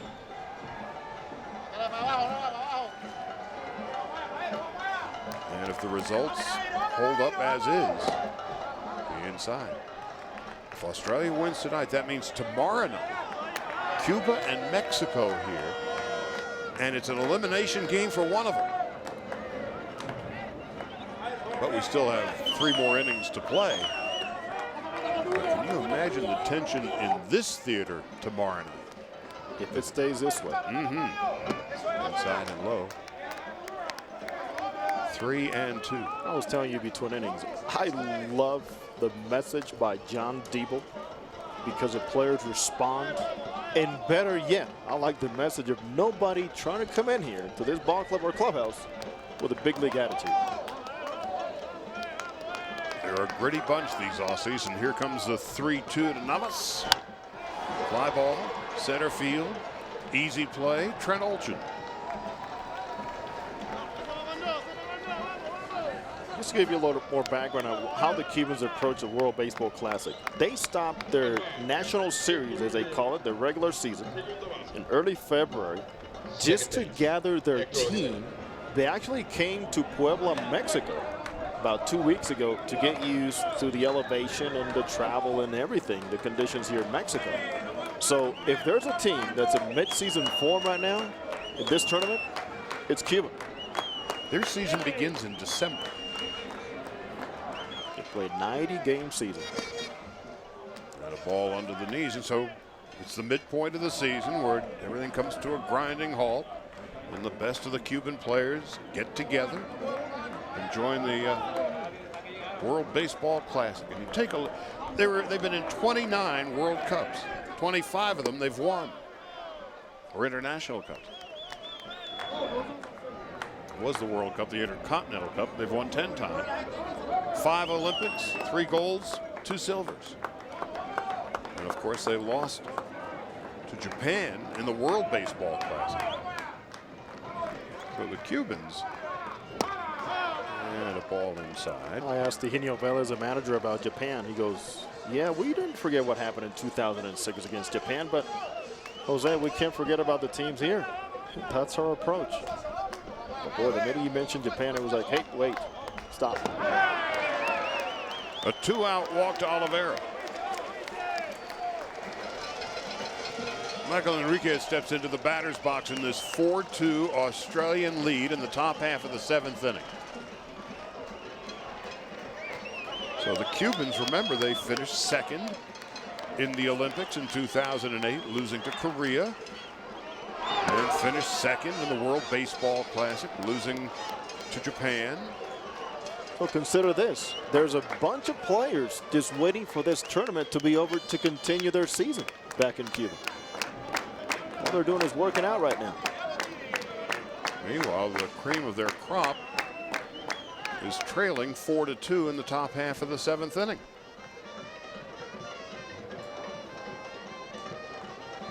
And for what, the last 25, 30, 35 years, Cuba was generally regarded as the dominant. There's a fly ball to left field and deep and back there, and it is off the base of the wall.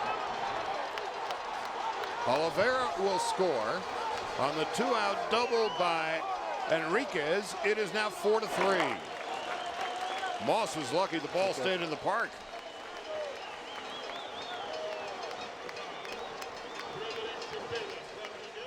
Early landing by Michel Enriquez and hammers a cut fastball inside by Damian Moss. And again, over the head of Hubert. A favorable hop as the ball went away from him. And good base running, cutting the corners, driving in with that shoulder. Cepero at third base, wasting no time, knowing his runner really helped him in getting very good secondary leads and very good rounding around the bags. Pitching coach Phil Dale going out to try to settle down Damian Moss. So the 2-out walk to Hector Oliveira comes back to bite Damian Moss and the Aussies. It's now 4-3.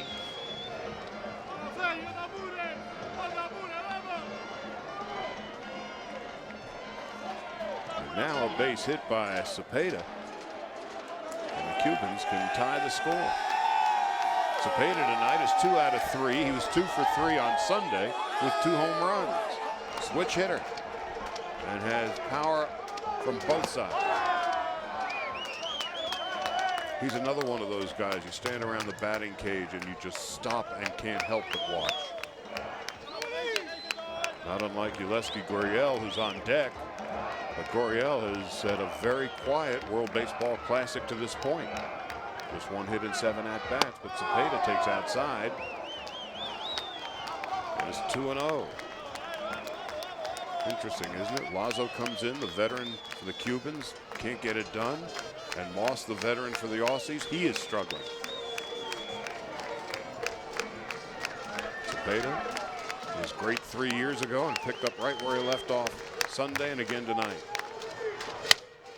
And a looper right to the shortstop, Harmon, and that ends the inning.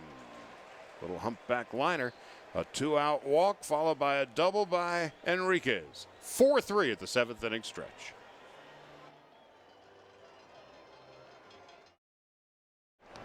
Top of the order for the Australians in the 7th inning. And it's Trent Olchin, who's 0 for 3. Olchin had 4 base hits in 5 at-bats on Sunday. Keep him off the base paths right now. He runs very well, too. In the dirt, 1 ball, 1 strike. He struck out twice against Ardolis Chapman and then fly to left field. And he's a good bunter, which surprises me is that the first baseman and the second baseman for Cuba, Pedroso at first and Oliveira, are playing very deep. Luke Hughes and Chris Snelling, the 2 real power sources of the Australian club, are awaiting the 1-1. There's a strike on the outside corner, and it's 1-2.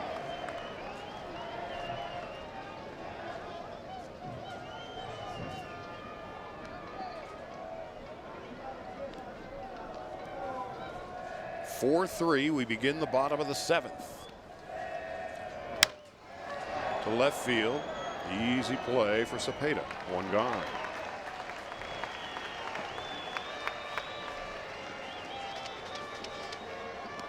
The Cubans have double barrel action in the bullpen. Yulesky Gonzalez and Ishmael Jimenez. Gonzalez has been up and down seemingly all night. Now Luke Hughes, who has scored 2 runs tonight, a walk, a double, and a flyout. Up high. Looking ahead to the 8th inning for Cuba, there are 4, 5, and 6 hitters coming up. Gurriel, Despaigne, and Cespedes. Ball and a strike now to Luke Hughes. Hit a home run, knocked in 3 on Sunday, and has scored 2 tonight. Up high.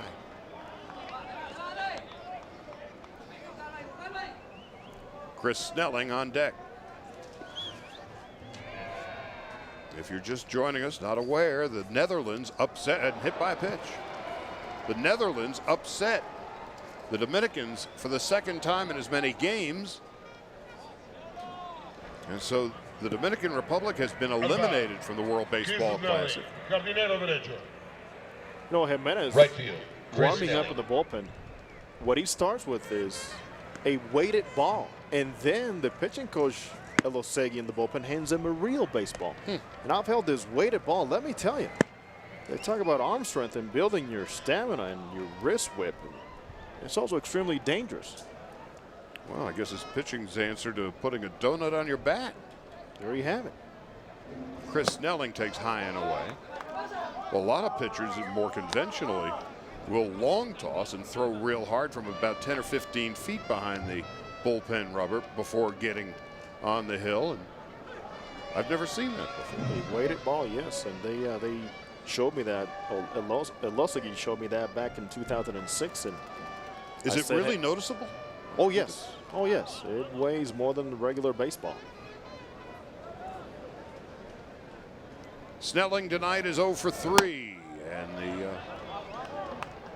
Philadelphia Philly takes the ball upstairs 2-0. Danny Betancourt, the 4th Cuban pitcher of the night. The Aussies have used 2, and yet another meeting at the mound.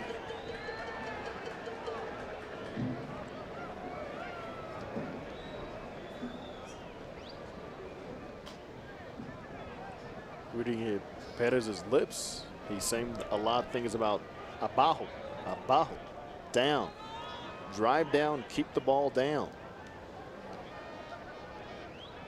Might be sensing that Betancourt's trying to do too much here. Well, if you miss arriba, you know where that ball's going, right? Adios. Sayonara. See.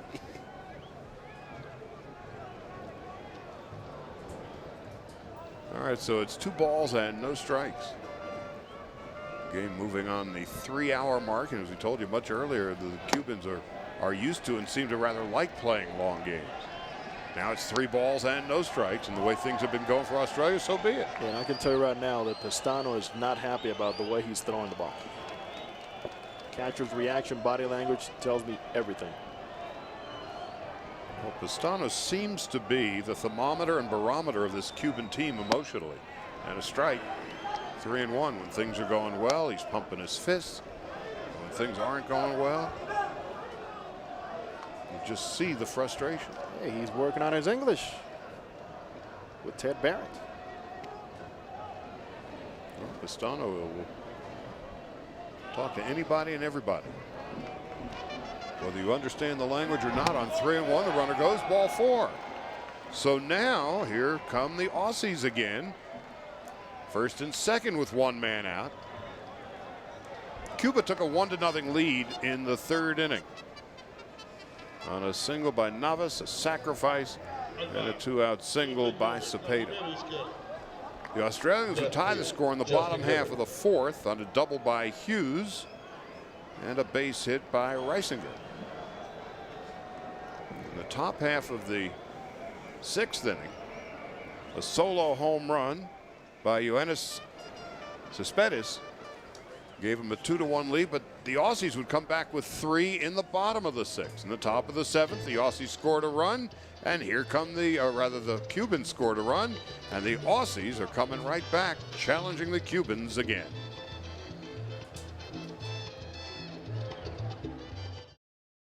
New pitcher for the Cubans, Ismael Jimenez, and Justin Huber takes a strike, and it's 0-1. One thing about these Australians, as you take a look at Jimenez's numbers,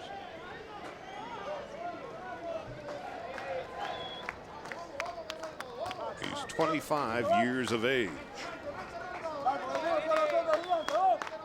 and has pitched 4 seasons now in Cuba.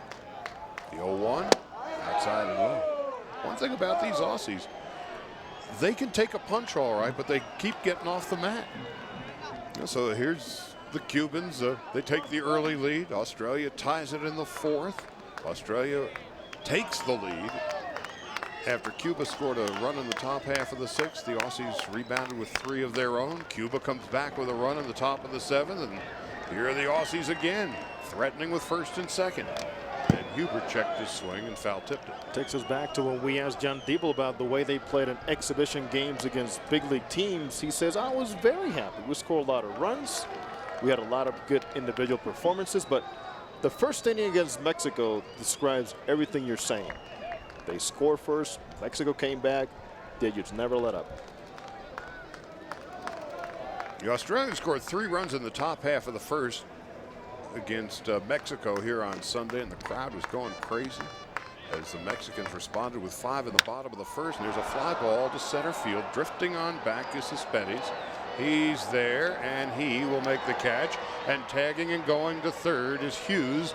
And now there are runners at the corners and 2 out. So it's 1st and 3rd, 2 out.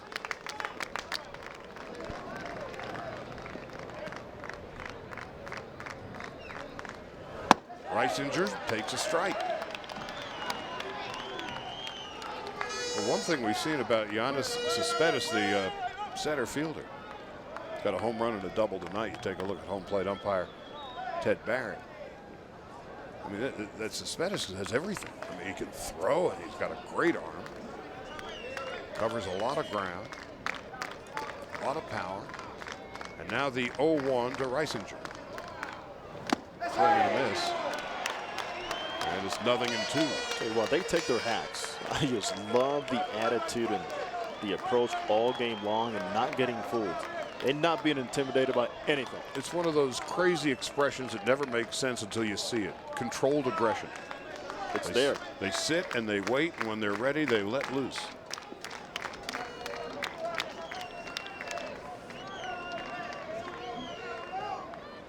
Jimenez is the 5th pitcher of the night for the Cuban club. This could be the pitch that determines this ball game. 0-2. 1st and 3rd. Hughes leading from 3rd. Snelling from 1st.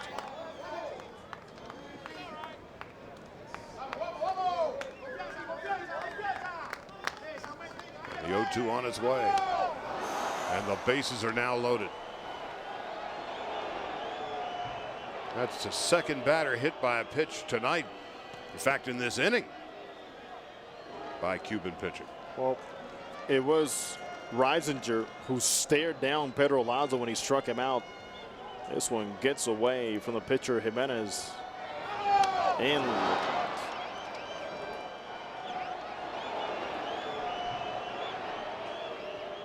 I think coming into this game, coming into this tournament, if you just kind of did a blind taste test and you figure, okay, which team would be more fundamentally sound? You'd say Cuba or Australia. I think everybody would say Cuba. But on this night, the Aussies have played the game extremely well. They've been focused and composed, and it's the Cuban team that seems to be unhinged. Talk about even keel and one level of consistency and intensity. The Aussies have shown it.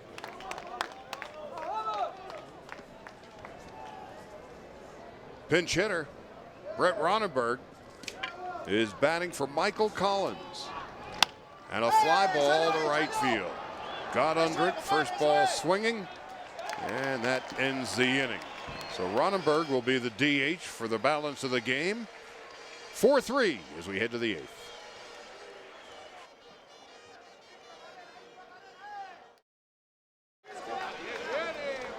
He's got good stuff, sometimes overpowering with his fastball, and a very good Uncle Charlie. Good curveball. And he tried one there. Didn't have enough bite on it. And so Despaigne had to get out of the way. 1 for 3 tonight.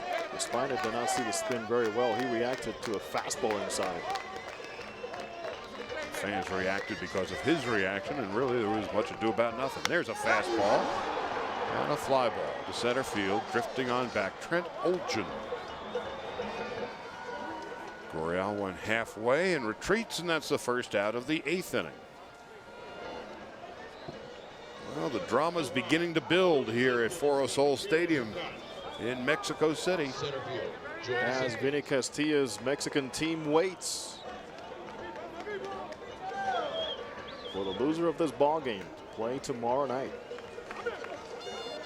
Tomorrow night, should it be Mexico and Cuba, A, there won't be a seat to be had, and B, one of those teams won't get out of here. Eugenio Velez has been using the word brotherhood as how people have treated them here in Mexico. If they face the Mexican teams here tomorrow, forget the brotherhood. One ball, no strikes. Cespedes with a home run in his last at-bat. He fouls it off to the right now to play. It doesn't look like the crowd is losing by a run, does it?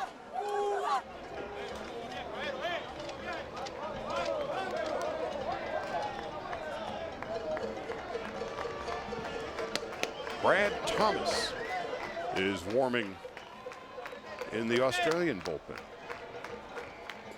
And he's an answer to a trivia question.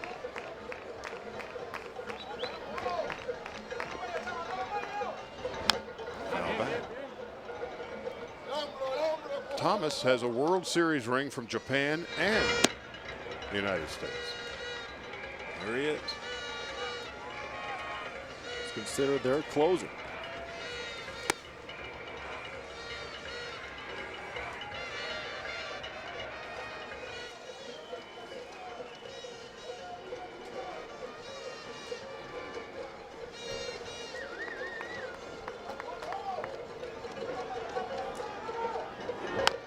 He was a member of the Red Sox in 2004, albeit briefly, so that's how he got his World Series ring there. And then with the Nippon Ham Fighters in Japan.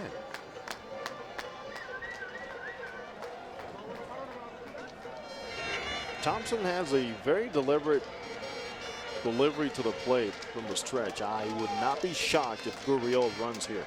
He's got good speed. That's a five-tool player, the kid who's leading off first base.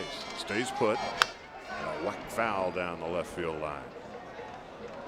There are times when historically I've seen Eugenio Velez play conservative baseball. And usually the closer it is, the less you'll see hit and runs and attempts to steal. So when he is playing with house money, he's a little more reckless. Yes, he is. And when the game gets a little tight, so does he. He wants the long ball. 1-2 to Cespedes. Just inside, 2-2. The bottom third of the Australian lineup will hit in the bottom of the eighth. Harmon and Beresford, who's been the hitting hero with the clutch 2 RBI single in the 6th inning. That spells the difference. Australia leading at 4-3. And then the catcher Andrew Graham. But first, Thompson has to get out of the top half of the 8th. Breaking ball, call, strike 3. Oh, doctor. Guess who showed up? Rainbow. Beautiful pitch executed and nice follow through by Thompson. He really has been dropping very well over that front leg and finishing off those pitches. Buckle. Lord Charles makes an appearance. Just in the nick of time for the Australian point of view. Phil Dale is the pitching coach for Australia, has been for a long time. You know, as you can see his approach, how many times have we seen him go to the mound? It was the second time all night. That's it. Cuban pitching coach feels like he owns the hill. It's his place. The pinch hitter now for the Cubans is Bonnie Peraza. A large fellow. As I was mentioning, what is Velez looking for? Long ball. I think this fella could deliver one. High ball one.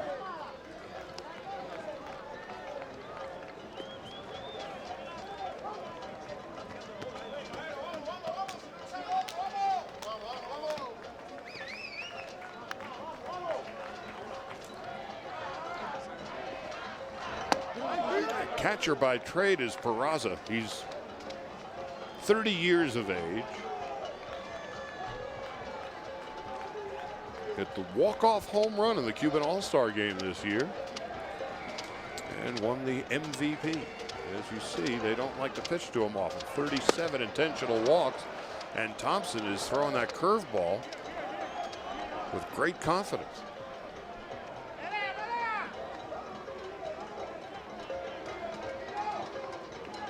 Big man looking for something up in the zone.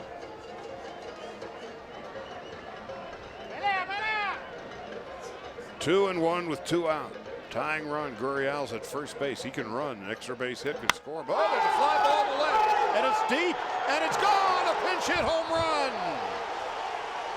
Yosvani Peraza has given the Cubans a 5-4 lead.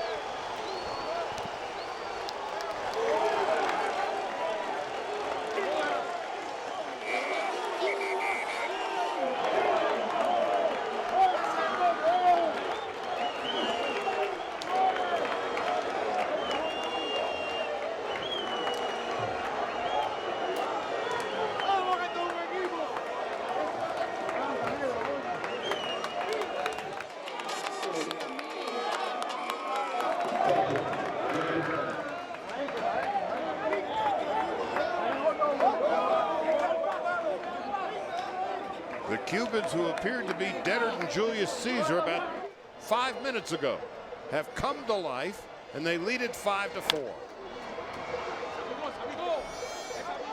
Castano with a fly ball to short center field. Olchin makes the catch, and the inning is over.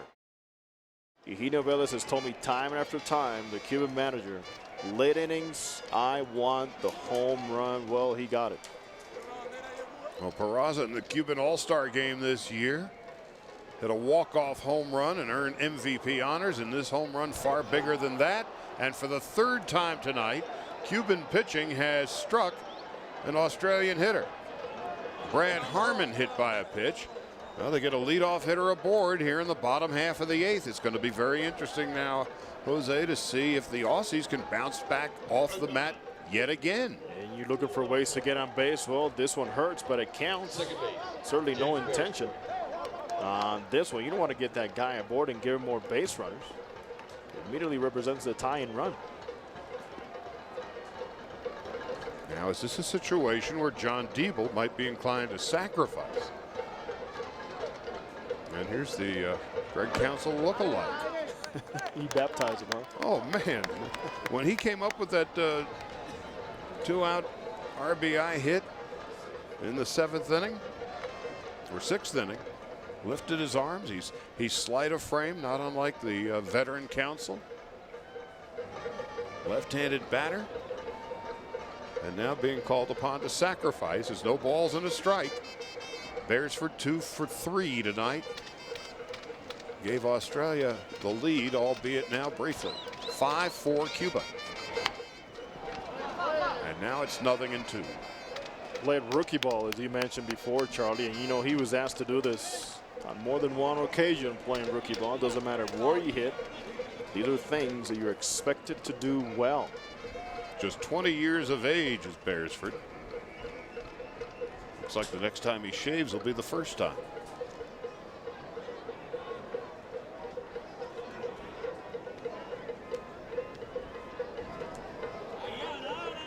Andrew Graham is on deck. The tension is beginning to build here in the bottom half of the 8th. And a 1-6-3 double play.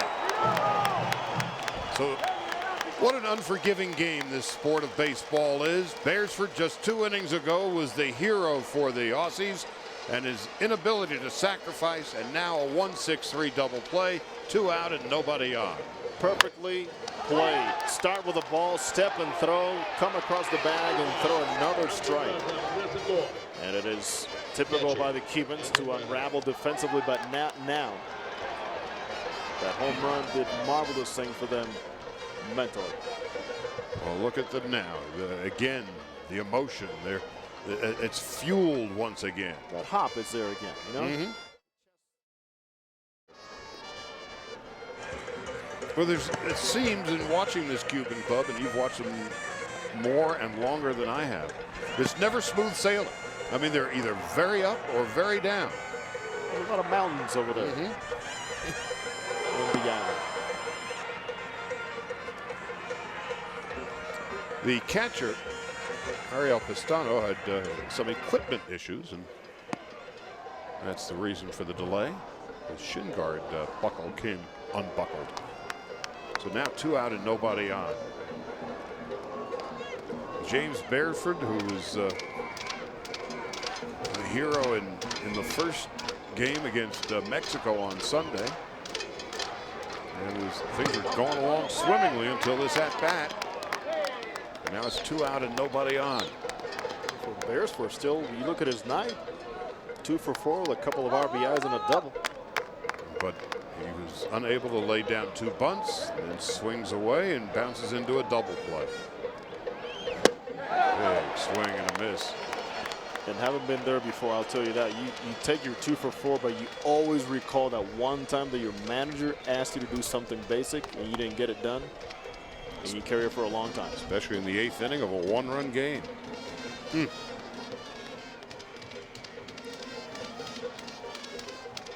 0-2 to Graham.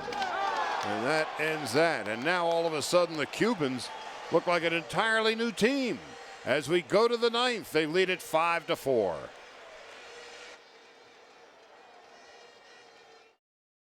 Important to clarify that even though you have gone into the next level, gone to the next step in the tournament, you have to determine because of seeding who goes as the winner. Who goes as the #1 seed out of here. Boy, Brad Thomas has pitched literally all over the world. Pitched in Japan, in the States, Korea, and now Cuba with a 1-run lead in the top half of the 9th inning. A pinch hit home run by Giovanni Peraza. Brad Thomas, fascinating story. As you mentioned, he's been all around the globe, but he became the first foreigner to save 30-plus games in the Korean baseball organization. Very good stuff from the left side. Breaking ball in. Navas tonight is 1 for 3 and a run scored.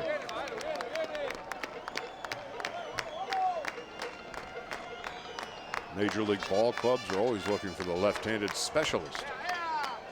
They can always find work. As long as you get lefties out, you have a job. Little low.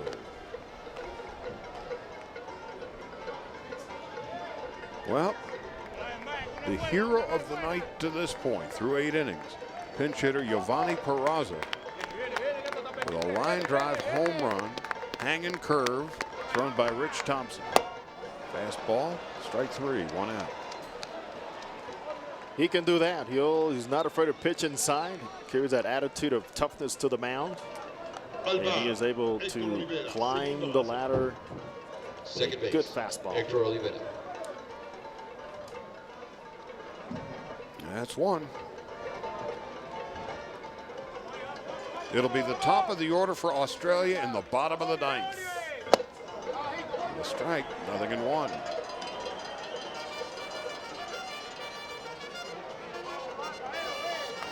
Hector Olivera tonight, officially 0 for 2, but with a sacrifice, a walk, and a run scored. 5 runs and 9 hits for Cuba. 4 runs, 6 hits for Australia.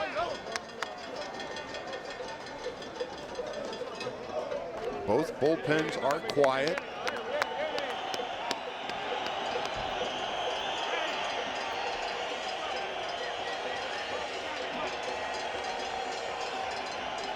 Nothing in 2 as Thomas delivers to Olivera.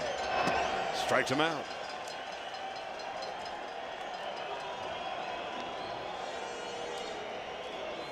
Showing why he's been so successful overseas with that repertoire, hard-biting slider. How do you hit that?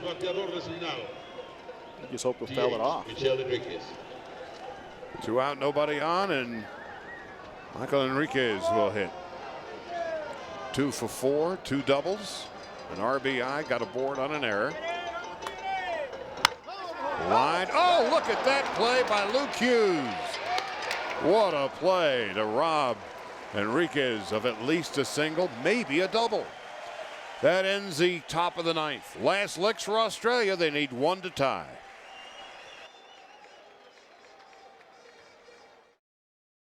Top of the order for the Aussies. They trail by 1. Trent Olchen, who had 4 hits in the first game and 0 for 4 tonight. Ishmael Jimenez, who came in with 1 out in the 7th inning, now assigned to close it out, although Australia with Olchen and Hughes and Snelling due up. Cuba's got a double barrel action in the bullpen. The center fielder for the Cubans, Leonis Martin. He is considered their best overall athlete. 5-tool player. And he is about as deep as a center fielder can be in this ballpark. Olchen takes inside. 1 ball, 1 strike. If Olchen gets aboard, he's a very fast runner. Hughes and Snelling are the 2 real power sources. So if he gets aboard, while in conventional wisdom might be, hey, you might want to sacrifice. But with Hughes and Snelling, should Olchen get aboard, 1 swing wins the game. Yeah, I wouldn't do it.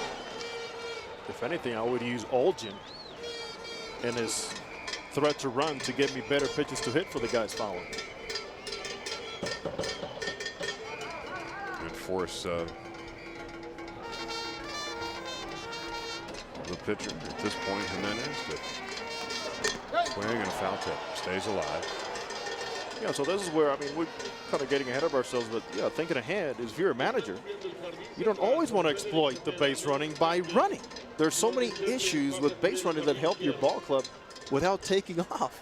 And managers, of course, are thinking 1 and 2 batters down the road. What if? How do we do this? And how do they counter that? But first things first, Olchen's got to get on base. We are here to pass it on to you. Olchen 4 for 5 on Sunday. Is it my imagination, or is Yulieski Gonzalez, who's warming in the Cuban bullpen? He's been warming up down there since last Tuesday.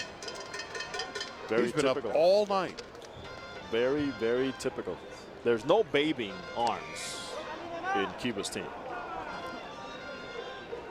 Luis Rodriguez, a right-hander, warming in the pen. As they like to call it throughout their clubhouse, we have a team of men, not a team of names. Names don't matter. The outfield, all of them extremely deep. The 2-2.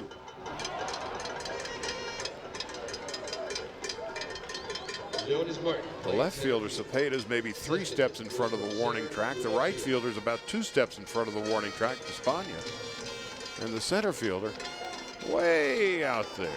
Look how deep the right fielder is, Espana. The better chance that Olchen might beat me with a line drive in front of me than a long hit. The no doubles defense. Well, strike 3, that's the first out of the 9th inning.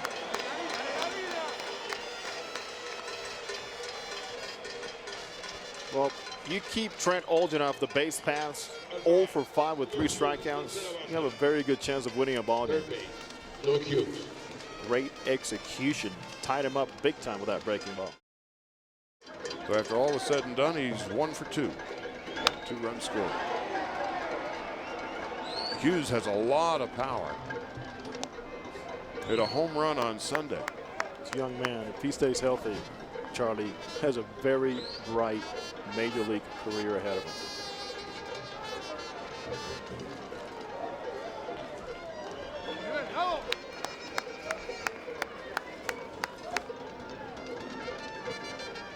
Remember, the winner of this game is guaranteed a trip to San Diego in the next round. Ground ball to short. Easy play for Navas.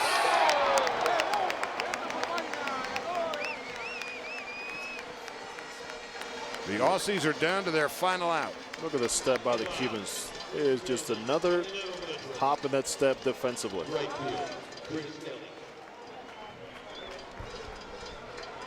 Now the last chance for Australia is Chris Snelling.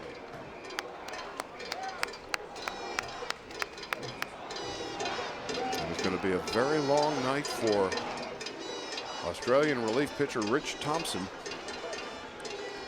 And a celebratory evening to be sure for Giovanni Peraza, who hit a pinch hit 2-run home run in the top half of the 8th inning. That's the difference in the game.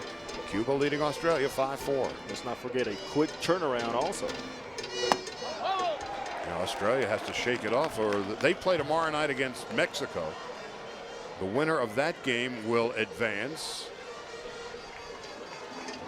to San Diego, and the loser will go home. A tough out, a power hitter, and Chris Snelling, never to be taken for granted. 0 for 3 and a walk. Also has been struck out tonight. Hit 2 home runs on Sunday. It was 1 ball and 1 strike. First baseman Leslie Anderson's only about a step or 2 off the line at first, protecting an extra base hit. The outfield is about as deep as they can be. Cuba is an out away from a trip to San Diego. 1-2. Cuba has beaten Australia 6 consecutive games in international competition. Now they're a strike away from making it a lucky 7. How about that track record?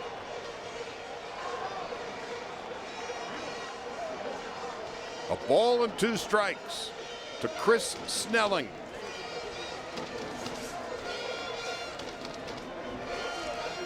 On the Phillies 40-man roster.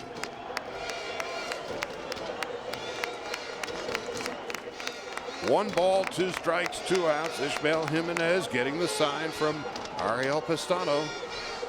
And now, breaking the tension, Snelling steps out of the box. 27-year-old Chris Snelling.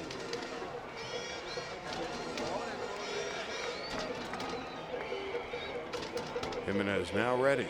So is Snelling. To second base. This is going to do it. Cuba will advance.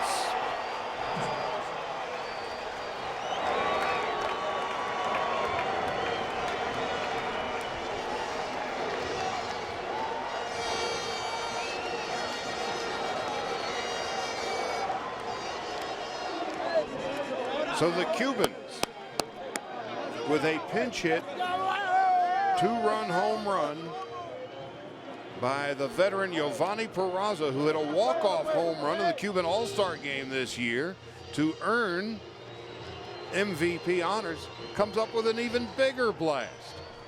And so now Cuba is assured a trip to San Diego, and the winner of tomorrow night's Mexico-Australia game will go to San Diego. The other team will either go home or stay home.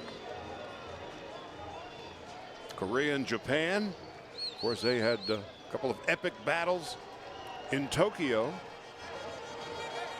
Japan routed Korea 14-2, but in the game that mattered most, it was Korea who shut out Japan 1-0. So the World Baseball Classic, the first week is almost over, but it's only going to get better.